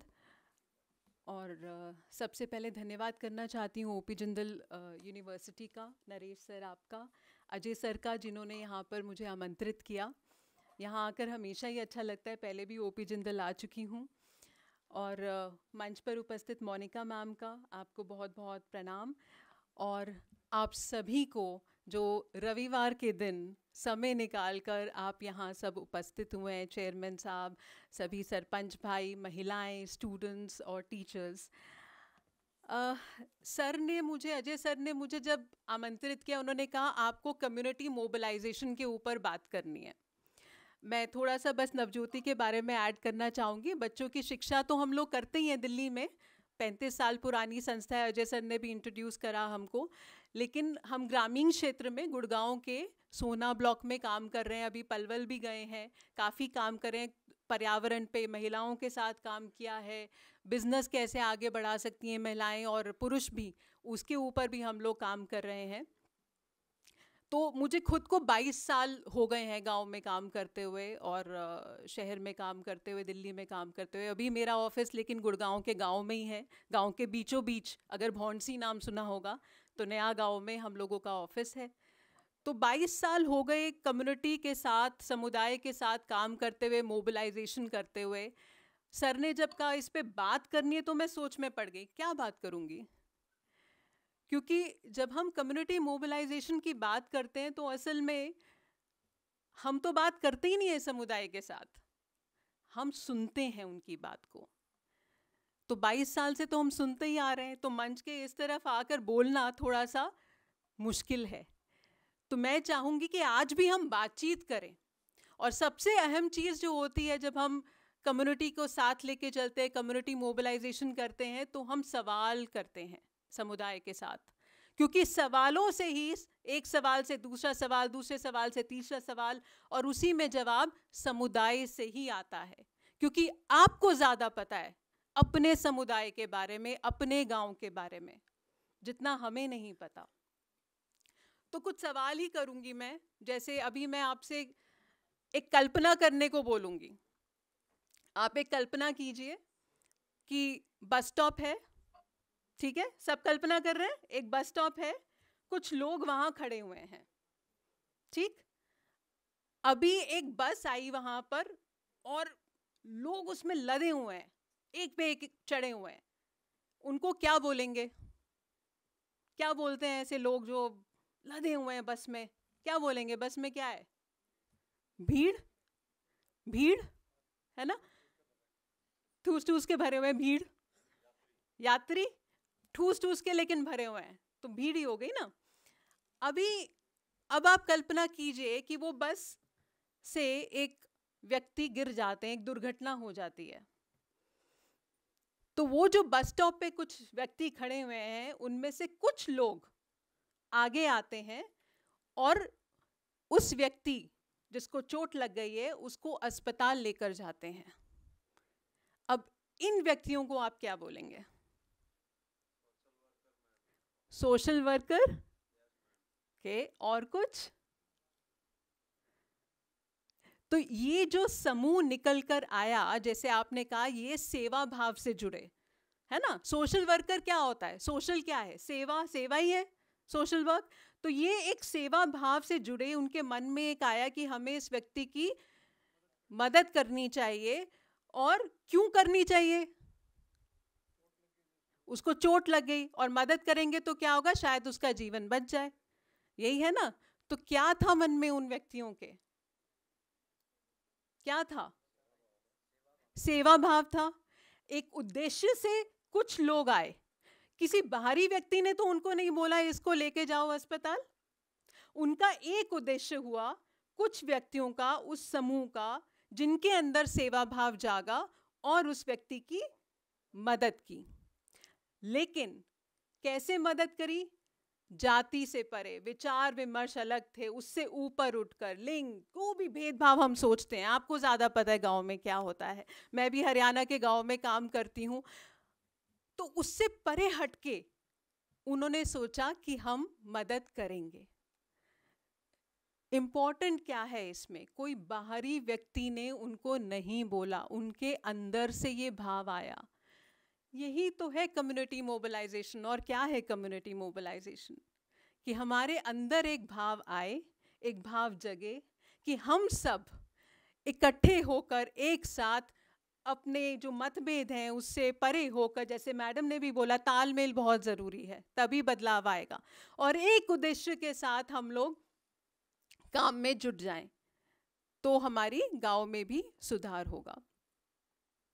क्यों ज़रूरी है कम्युनिटी मोबिलाइजेशन? क्यों सबका साथ आना ज़रूरी है? Humanity is the best. बिल्कुल सही कह रहे हैं कि जो है सेवा जो है वो सबसे सर्वोपरि है ना। मानव सेवा। और गांव समाज का तभी विकास होगा जब हम इकट्ठे रहेंगे। और कुछ और कोई बताना चाहेगा? मेरी बहनों में से कोई बताना चाहेगा क्यों ज़रूरी है ये साथ मिलकर आना? क्यों ज़रूरी है ये तालमेल की जो हम बात कर रहे हैं? क्यों ज़रूरी है? क्या अकेला व्यक्ति कर सकता है बदलाव? नहीं। सहयोग के बिना, मैडम ने भी कहा, कुछ नहीं होगा। वैसे तो अकेला व्यक्ति भी आगे बढ़ सकता है, लेकिन जब बदलाव होगा तो वो गति जो थोड़ी है वो धीमी हो जाएगी, उतनी तेज नहीं रहेगी जब सब लोग एक साथ मिलकर उस कार्य को करते हैं। अभी एक और उदाहरण मैं बताती हूँ। एक कल्पना करिए आप फिर से, एक गांव है, वहां पर पानी की समस्या है, ठीक है। अब गांव के दूर में बाहरी क्षेत्र में कुआं है, कुछ लोग गए वहां पर, झांकने लग गए, देखें कि कितना गहरा है, कैसे निकालेंगे पानी, क्योंकि आसपास कुछ उनको समझ नहीं आया क्या करना है, और देखते देखते वो कुएं में गिर गए, ठीक है। अब गांव के बाहर था तो राह चलते कई लोग आए, देखा नीचे लोग आवाजें लगा रहे थे, चीखम चिल्ला रहे थे। अब एक दिन बीता, 2 दिन बीता, लोगों ने सोचा चलो इनको रोटी डाल देते हैं, रोटी दे दी। दूसरे दिन फिर रोटी मिल गई, पानी तो मिल ही रहा था उनको। क्या ये सही है जिंदगी? क्योंकि खाना तो मिल ही रहा है। नहीं, क्यों? सब बहनें कह रही हैं नहीं, क्यों? क्यों? सोसाइटी इज मोस्ट इम्पॉर्टेंट, पर सोसाइटी लोगों से बनती है, तो लोग भी, कुछ लोग साथ में ही थे, तो लोग तो थे उनके साथ साथ ही गिरे थे।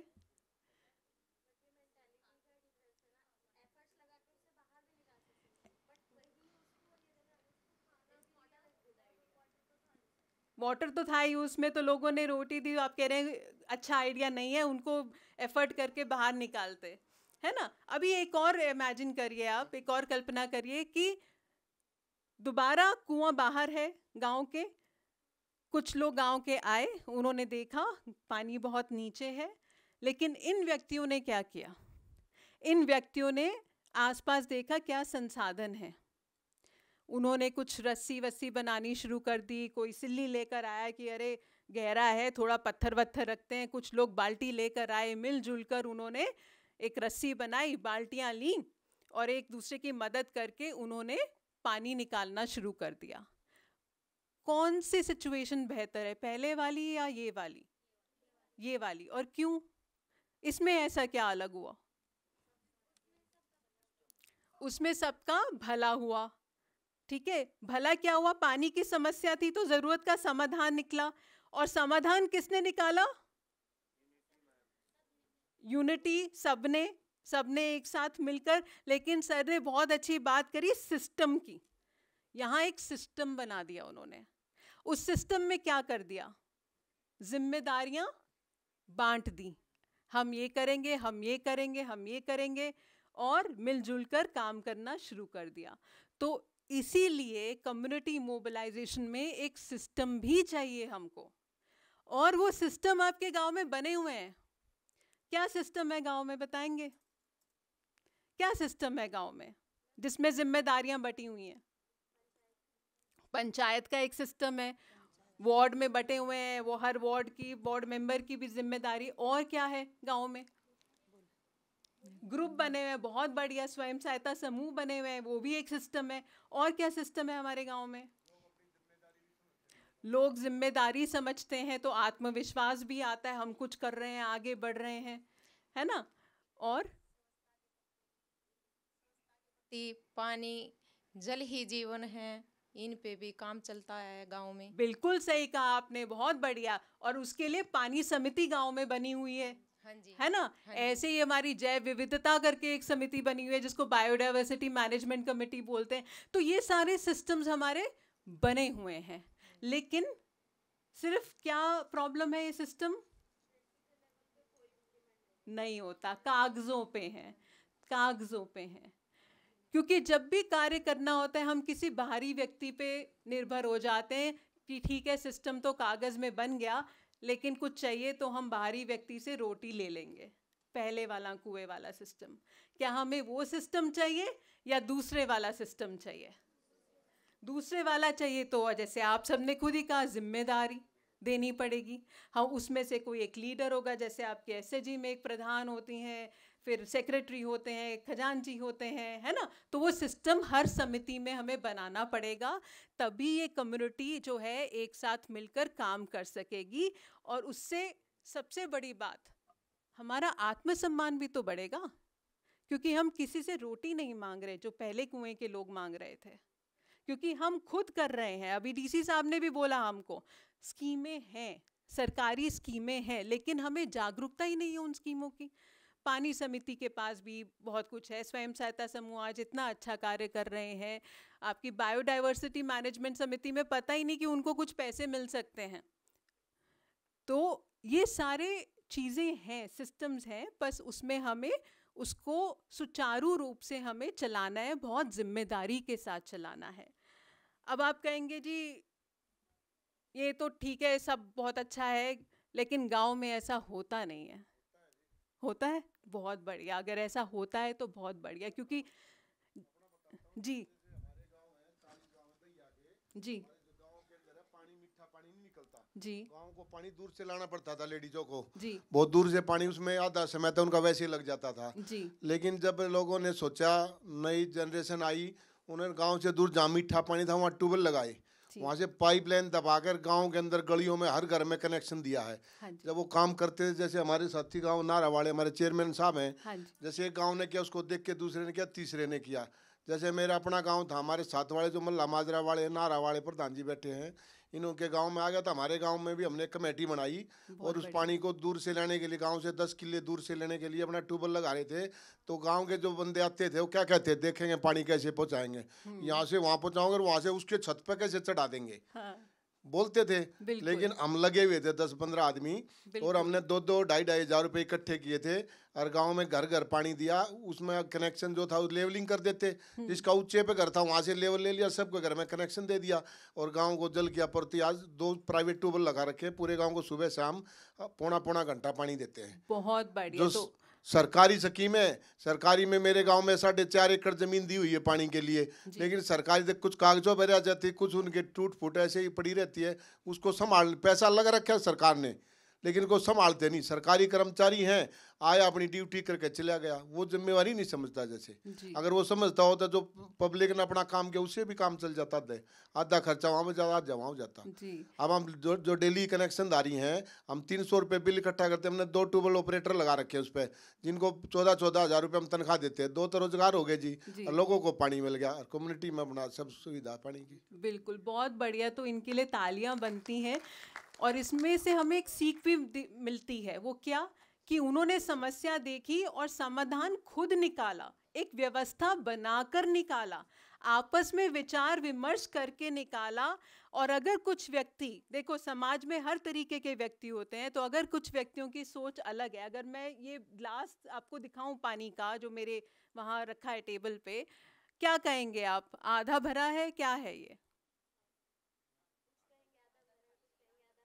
कुछ कहेंगे आधा भरा है, कुछ कहेंगे आधा खाली, और मैं कहूँगी ये पूरा भरा है, आधा पानी से आधा हवा से। तो सबके विचार अलग है ना?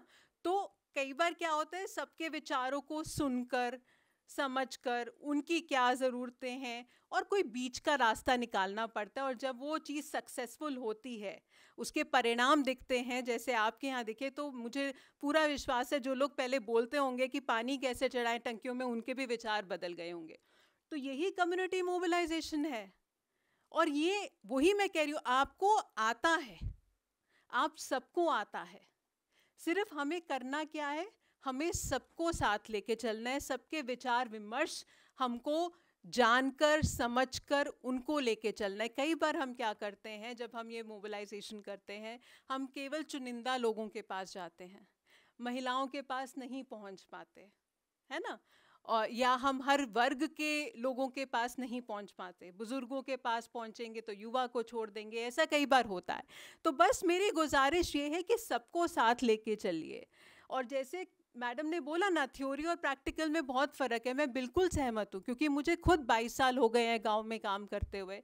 मैं भी ऐसे ही बच्चों की तरह पढ़ के आई थी, पर्यावरण मेरा बैकग्राउंड है, तो मास्टर्स करा पर्यावरण में, और मैंने सोचा हाँ मैं एक गांव अबेपुर है सोना ब्लॉक में, मैं वहाँ चेक डैम बना दूँगी, पानी पहुँचा देंगे।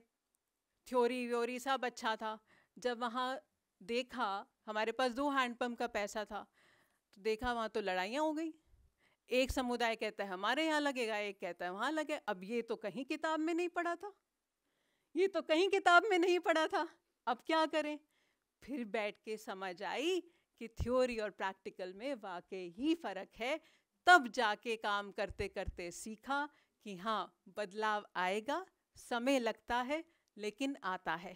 आज वही जो गांव है, लोग बोलते हैं हमारा डैम बहुत अच्छा है, क्योंकि उस डैम की एक खास बात है, वहाँ पे एक चेक डैम है, वहाँ पे एक भी पेड़ नहीं काटने देते गांव वाले, उसको देवबनी बोला जाता है। तो इतनी हरियाली हो गई और गांव वाले इतने खुश हैं, वो कहते हैं हमारे पूर्वजों को पानी मिल गया, वो तृप्त हो गए।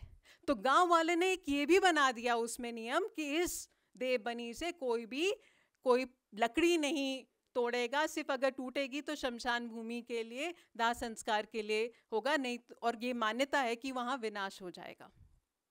तो यही कम्युनिटी मोबिलाइजेशन है जिसके परिणाम दिखते हैं। एक छोटा सा मैं आपको उदाहरण दूंगी और खासकर स्टूडेंट्स के लिए है। बहुत सारी थ्योरी में हम पढ़ के आते हैं, पार्टिसिपेटरी रूरल अप्लेजल टेक्निक, ये वो फलान ढमकान, बहुत करके देखा, फिर फाइनली समझ आया कि आपको करना क्या है। जब आप, जैसे आपने कहा, आपने वो कमिटियां बनाई, तो घर घर जाना होगा या लोगों के साथ समितियों में बैठक करनी होगी, कोई मेला करना होगा, कोई भी एक मुद्दा आप पकड़ लीजिए। जैसे आज आप प्लान भी बनाने वाले हैं मुझे मालूम है, तो उसमें जो मुद्दा आप पकड़ेंगे उसके स्लोगन बनाइए और गांव में उसको पूरा मोटिवेट करिए, उसको मोबिलाइज करिए, उसको स्प्रेड कर दीजिए, लेकिन हर व्यक्ति तक, ताकि लोगों को पता चले हाँ इस पे ये हमारा लक्ष्य है, उद्देश्य जो मैंने पहले बात करी थी, तो उस पे हम काम कर रहे हैं। लेकिन वो कहते हैं ना, कोई घर छूट ना पाए, कोई वर्ग छूट ना पाए, वो ज़रूर ध्यान रखिएगा, नहीं तो वही होगा जो हमने देखा कि भेदभाव हो जाएगा, लड़ाइयाँ हो जाएंगी, विचार विमर्श आपस में मतभेद होगा, विचार नहीं मिलेंगे। तो हमने ऐसे ही जब सीखा काम, तो अभी एक रीसेंट का प्रोजेक्ट बताती हूँ, जिसमें हमने एक जोहड़ को साफ़ करना था।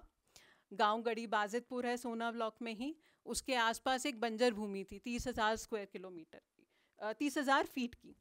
तो वो भूमि लोगों ने कहा जी हम इस पे पार्क बनाना चाहते हैं, तो और जोहड़ भी साफ़ कर दो। तो हमने कहा ऐसे नहीं, मिलकर करेंगे।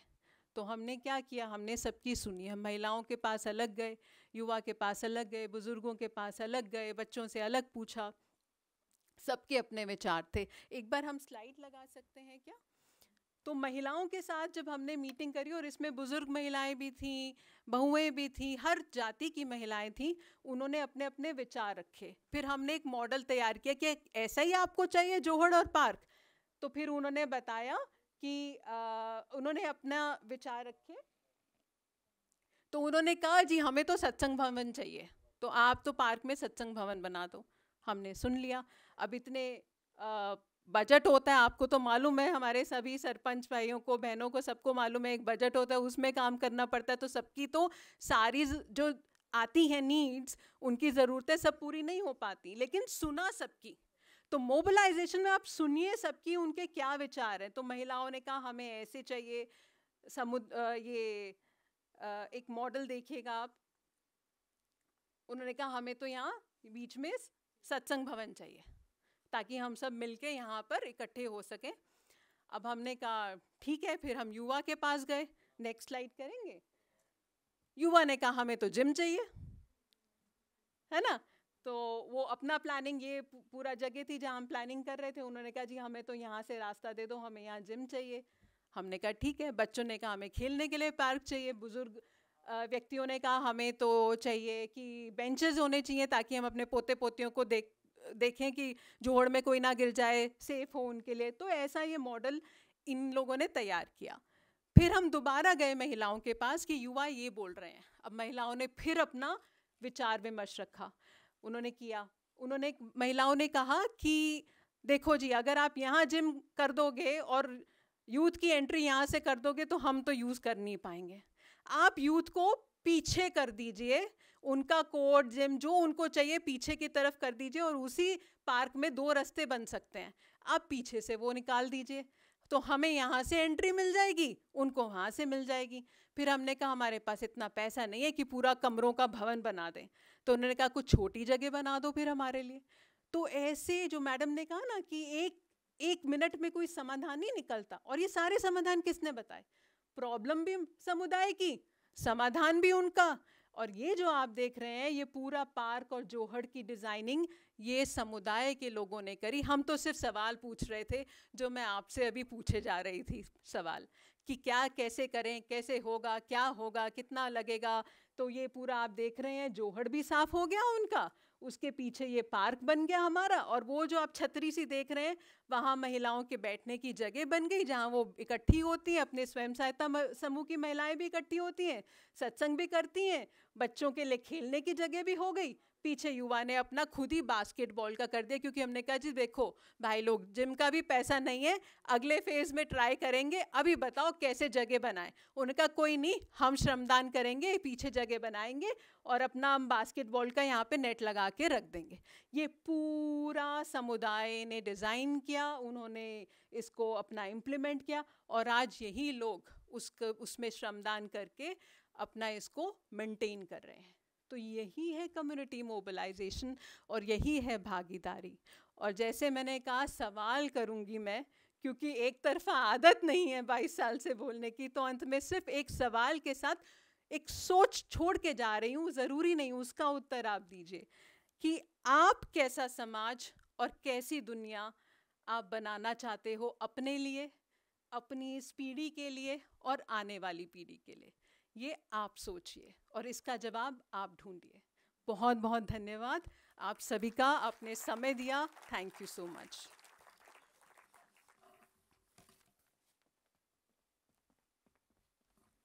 धन्यवाद चांदनी मैम। ग्रामीण महिला विकास एवं रोजगार के इस महत्वपूर्ण विषय पर हम अपने मंच पे आमंत्रित करना चाहेंगे श्री अजय जी को। श्री अजय जी हरियाणा राज्य ग्रामीण आजीविका मिशन के सोनीपत जिले कार्यक्रम के प्रोग्राम मैनेजर हैं, और हम उनसे अनुरोध करते हैं कि वे ग्रामीण विकास में काम करने के अनुभव के माध्यम से महिला आजीविका के विषय में हमसे चर्चा करें।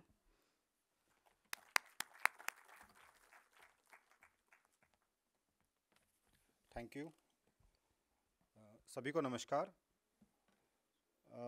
एक बार थोड़ा मैं दोबारा अपने बारे में बताना चाहूँगा। मेरा नाम अजय है और मैं हरियाणा राज्य ग्रामीण आजीविका मिशन में जिला कार्यक्रम प्रबंधक के पद पर कार्य कर रहा हूँ। जो आप नीचे स्टॉल्स देख रहे होंगे, ये जो महिलाएं बैठी हुई हैं, ये हमारी स्कीम से जुड़ी हुई हैं। स्वयं सहायता समूह हमारी स्कीम में बनाए जाते हैं। तो महिला सशक्तिकरण के ऊपर ये स्कीम काम कर रही है, इसके बारे में मैं थोड़ा सा बताना चाहूँगा। एक कहानी से मैं शुरुआत करता हूँ। एक परिवार था जिसमें हस्बैंड वाइफ, एक बच्चा और उनकी एक दादी, बच्चे की दादी, तो 4 मेंबर थे। तो वो चारों कहीं जा रहे थे, एक्सीडेंट हुआ और जो हस्बैंड वाइफ थे उनकी डेथ हो गई। जो बच्चा था उसकी जिम्मेदारी उसकी दादी के ऊपर आ गई। तो वो, अब दादी के ऊपर जिम्मेदारी थी, दादी को वैसे बच्चा पोता जब प्यारा होता है, तो वो अपना रोज़ उसको तैयार करती, स्कूल भेजती, खुद लेके जाती, खुद छुट्टी होने के टाइम पे उसको लेके आती। एक बार क्या हुआ कि वो बीमार हो गई, तो उसने कैसे तैसे करके बच्चे को तैयार कर दिया, खाना वाना खिला दिया और बच्चे को बोला बेटा तू खुद अपने आप चला जा। तो बच्चा चला गया।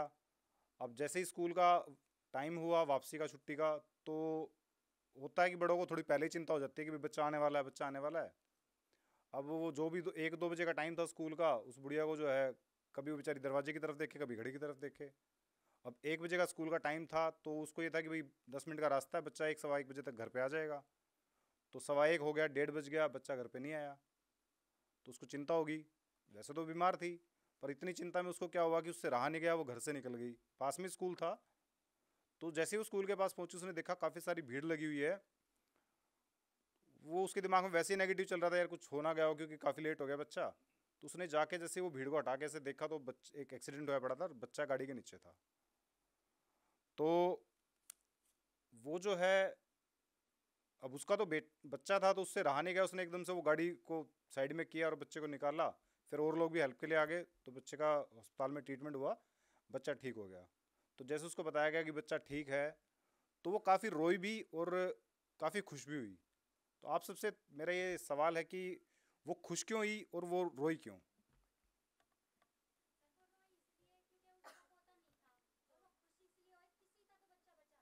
उसी का पोता था वो। हाँ, बिल्कुल। देखिए, खुश तो वो इसलिए थी कि उसका पोता था, इतना बड़ा पहले वो बहुत बड़ा नुकसान झेल चुकी थी, तो उसका पोता जो है ठीक ठाक बच गया। वो खुश तो इस चीज़ से थी। वो दुखी थोड़ा सा अपने बारे में सोच के थी कि मैं बीमार थी, मैं फिर भी मेरे अंदर इतनी हिम्मत आई कि मैं घर से भी निकल के स्कूल तक आ गई। उसके बाद गाड़ी के नीचे बच्चा था, मैंने गाड़ी को हटाया भी, बच्चे को निकाला भी। उसको दुख इस बात का था कि मेरे अंदर इतनी क्षमता थी, इसको मैंने पहले क्यों नहीं पहचाना, कि आज मैंने एक भारी भरकम गाड़ी को मैंने हटा दिया, तो शायद मैं अपने अंदर की क्षमताओं को एक टाइम पे पहचान लेती तो शायद आज मेरे घर का जो शायद वो गरीब परिवार था, तो शायद उसको ये था कि दिमाग में अगर मैं अपनी क्षमताओं को पहले पहचान लेती तो आज घर का जो हिसाब किताब है वो कुछ और ही होता। तो हमारी जो स्कीम है वो यही है कि महिलाओं के अंदर, स्कीम की मान्यता है कि महिलाओं के अंदर बहुत सारी छुपी हुई क्षमताएं होती हैं, और राष्ट्रीय ग्रामीण आजीविका मिशन एक ऐसी स्कीम है जो महिलाओं की छुपी हुई क्षमताओं को बाहर लेके आती है। स्कीम में क्या होता है मैं थोड़ा सा वो बताना चाहूँगा, फिर मैं इस चीज़ को उससे लिंक करने की कोशिश करूँगा। हमारी स्कीम में महिलाओं के स्वयं सहायता समूह बनाए जाते हैं।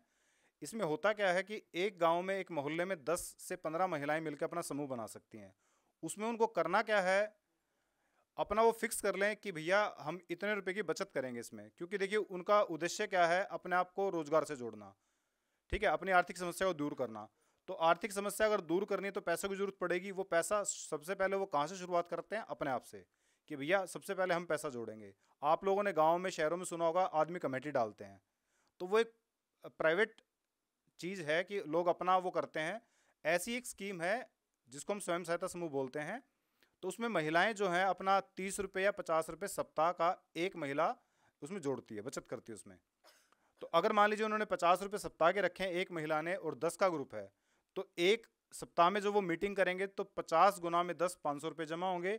दूसरे हफ्ते फिर मीटिंग करेंगे तो 50 गुना में 10 फिर 500 आएंगे। तो इस तरह से महीने में उनकी 4 मीटिंग होती है। तो पूरे ग्रुप में जिन्होंने जिस हिसाब से बचत रखी हुई है, तो मैं 50 का एग्जाम्पल लेके चल रहा हूँ, तो 2000 रुपये उनके पास जमा हो जाते हैं। अब देखिए फ़ायदा क्या है, कमाते सब हैं, ठीक है, जोड़ते भी बहुत लोग हैं, पर गरीब की कहानी है कि वो कमाता तो बेचारा है पर वो जोड़ नहीं पाता, क्योंकि उसके पास जोड़ने का तरीका ही नहीं है। तो इसी चीज़ को महिलाओं को देने के लिए, क्योंकि वो कमाए भी और जोड़े भी, तो ये स्वयं सहायता समूह के लिए बनाया गया था। आज महिलाएं बहुत सारी ऐसी हैं जिन्होंने 2-3 साल ग्रुप बनाए हुए हैं, और उनके एक एक मेंबर के, किसी के 5,000 रुपये जुड़ गए, किसी के 10,000 रुपये जुड़ गए। अब अच्छी बात यह है, अगर ग्रुप में एक महिला के 5,000 रुपये जुड़े हैं तो ग्रुप की अच्छी बात यह है कि सारे ग्रुप को अगर देखेंगे तो 50,000 रुपये जुड़ गए हैं। तो फ़ायदा ये है कि एक तो बहाने से उस गरीब महिला का 2 पैसा जो है वो जुड़ गया। दूसरा फ़ायदा यह है जुड़ा कम है, और जो पैसा उन्होंने जोड़ रखा है उस पैसे का वो करते क्या है, ज़रूरत के टाइम पे आपस में उस पैसे का लेन देन कर सकते हैं। तो जिस ग्रुप में 50,000 रुपये जुड़े हुए हैं, एक महिला के तो 5,000 रुपये, पर वो जरूरत पड़ने पे 50,000 रुपये तक की हेल्प उस ग्रुप से ले सकती है। अब इसी चीज़ को अगर हम बाहर से देखें, बहुत लोग हैं गाँव में, जब हम जाते हैं तो बहुत सारी महिलाएं जो हैं जिनका थोड़ा सा ब्योत अच्छा होता है या इस चीज़ की समझ नहीं होती, वो कह देते हैं जी क्या फ़ायदा, इतने तो मैं घर में जोड़ दूंगी। बिल्कुल जोड़ दोगे, या जी जरूरत पड़ेगी तो हम तो ब्याज बट्टे पे से ले लेंगे। ब्याज बट्टे पे पैसे लेना इतना आसान नहीं है गरीब के लिए। मैं ठीक हूँ, मेरा ब्योत ठीक है, तो मेरे को हो सकता है देने वाले 50 खड़े हों, ज़्यादा मेरे को दिक्कत ना आए, पर गरीब को बहुत दिक्कत आती है। मेरे से ज़्यादा आप लोग ग्रामीण क्षेत्र से हो तो आपको ज़्यादा पता होगा। तो कुछ 1-2 चीज़ें मैं हाईलाइट करना चाहूँगा। सबको पता है 1 रुपया सैकड़ा में कोई ब्याज बट्टे पैसा नहीं देता, 2 रुपये 3 रुपये सैकड़ा है। स्वयं सहायता समूह में क्या है कि महिला चाहे राज्य खुशी मिले, चाहे हारी बीमारी मिले, 1 रुपया सैकड़ा में मिलेगा उनको। और अच्छी बात यह है वो 1 रुपया सैकड़ा भी उनको किसी और की जेब में नहीं डालना, वो 1 रुपया सैकड़ा भी किन के पास आएगा, वापस उन्हीं के पास आएगा। तो ग्रुप का ये फ़ायदा है, पैसा जुड़ भी रहा है और पैसा बढ़ भी रहा है। दूसरा फ़ायदा ये है, हो सकता है बाहर अगर पैसा लेने जाएँ तो चक्कर भी काटने पड़े, कुछ गिरवी भी रखना पड़े। ग्रुप जो बनता है वो एक मोहल्ले की 10 से 15 महिलाओं का बनता है, तो उनको कहीं चक्कर काटने की जरूरत नहीं है। ग्रुप के सप्ताह में 1 दिन मीटिंग होती है, जिसको पैसों की जरूरत है वो अपना सोच के रखे। ग्रुप की जब मीटिंग होगी तो ग्रुप वाले पूछेंगे भाई किसी बहन को पैसों की जरूरत है, जिसको जरूरत होगी वो अपनी डिमांड रखेगी, सबकी सहमति से उसको पैसा मिल जाएगा।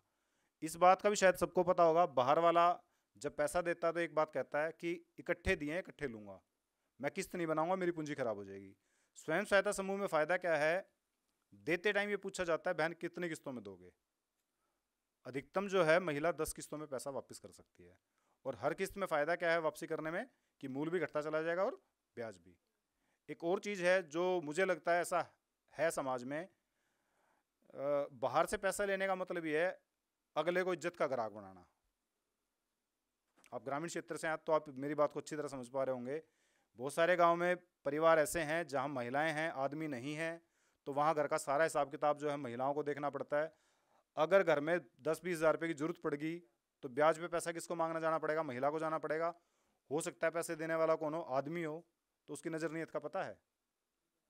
तो बाहर से पैसा लेने का मतलब है कि अगले को इज्जत का ग्राहक बनाना। अब मेरा ये मानना, अगर महिला ग्रुप बना लेती है तो आदमी नाम की तो उसको शक्ल ही नहीं देखनी। तो कुल मिला के ये है कि ग्रुप से पैसा लेने में मान सम्मान बढ़ता है, घटता नहीं है। बाहर से घट सकता है। अगला हो सकता है किसी चौराहे पे कहीं चौक पे मिल गया, वहाँ टोक दे, कितना टाइम तेरे पैसे नहीं, तेरा ब्याज नहीं आया, तो वहाँ भी तो बेइज्जती होती है। ठीक है, तो एक तो ये फ़ायदा है कि महिलाएं ग्रुप बना के अपना पैसा जोड़ भी सकती है, अपने पैसे को बढ़ा भी सकती है, अपनी आर्थिक ज़रूरतों को वहाँ से पूरा कर सकती है।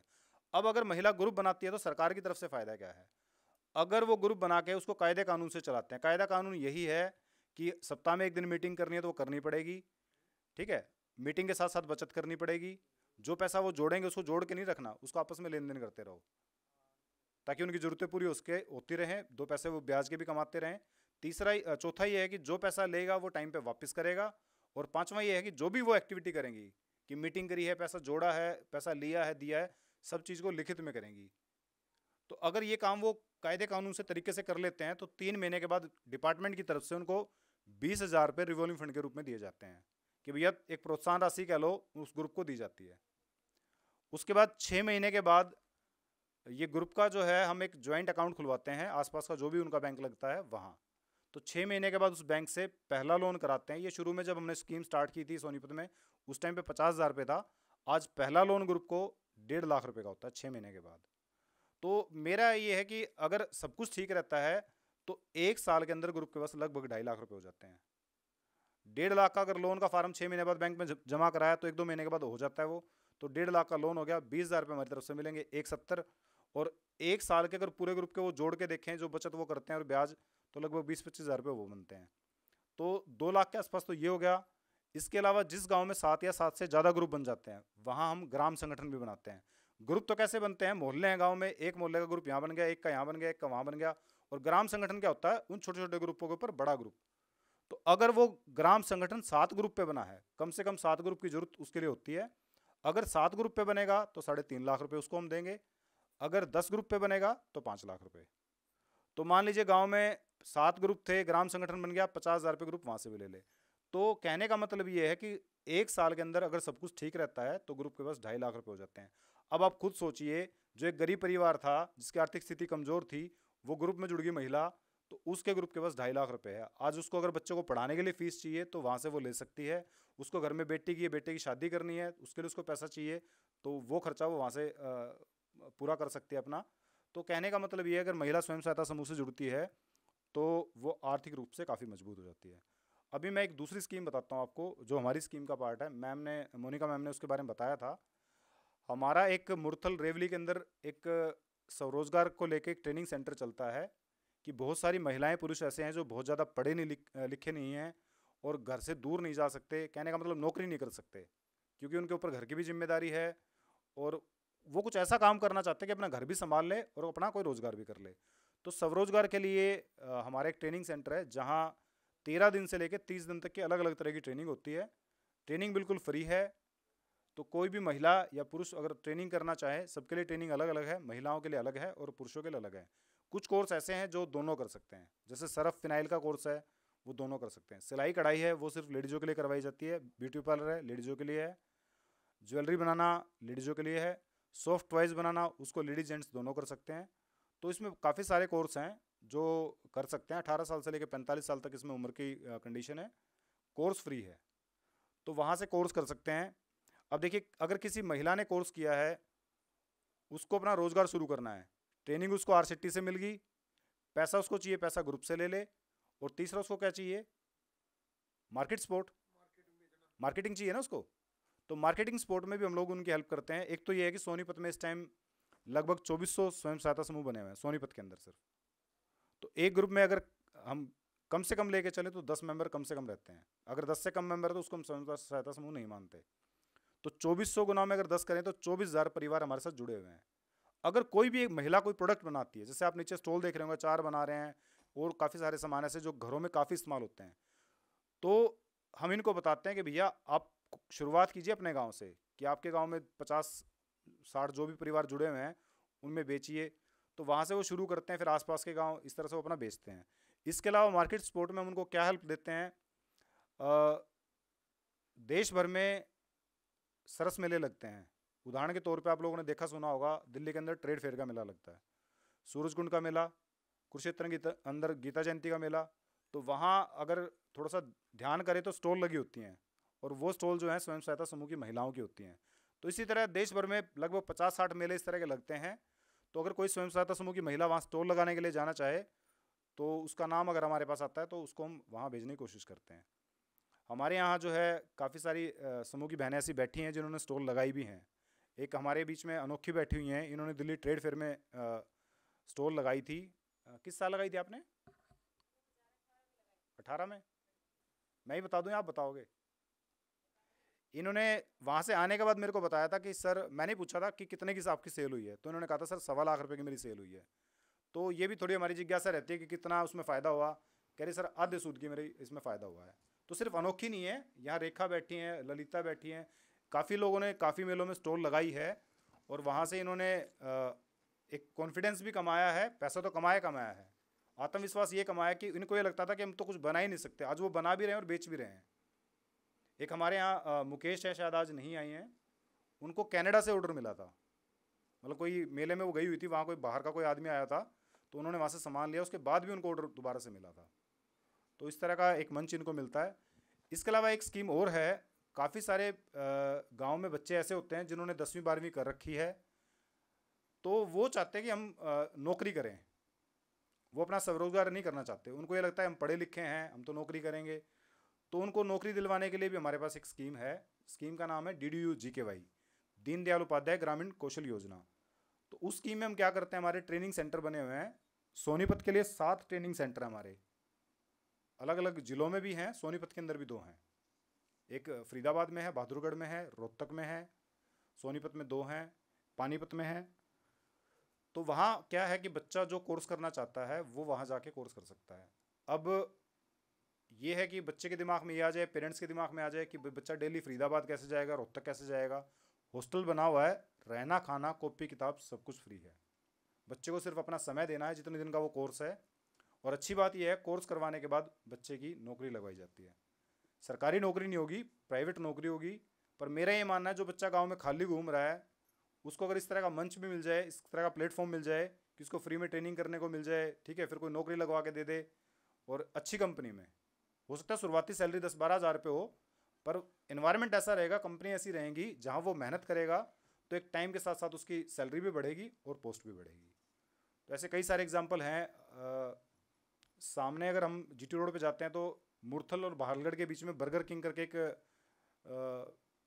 रेस्टोरेंट है। मैं एक दिन वहाँ गया हुआ था तो एक लड़का मेरे को मिला, मैंने भी उसको पहचान लिया, उसने मेरे को पहचान लिया। अटेरना गांव का था। कभी 2011 में वो मेरे पास कोर्स करने आया था। जैसे DDU के सेंटर के बारे में बताया तो इस तरह उस टाइम पे भी चलते थे। तो मैंने उसको मैकडी में लगवाया था, बहुत छोटी सी पोस्ट पे। तो उसके बाद वो अपना नौकरी करता गया, हम अपना काम करते गए। अभी लगभग 10-11 साल के बाद वो मेरे को यहाँ मिला और उसने बताया कि सर मैं यहाँ मैनेजर हूँ। तो उस बच्चे का ये कहना था कि सर अगर उस टाइम पे मेरे को प्लेटफॉर्म ना मिला होता ना, शायद आज मैं यहाँ राई कुंडली में किसी फैक्ट्री में दिहाड़ी मजदूरी कर रहा होता। तो ये हमारे ऊपर डिपेंड करता है हम चीज़ों को कैसे लेते हैं।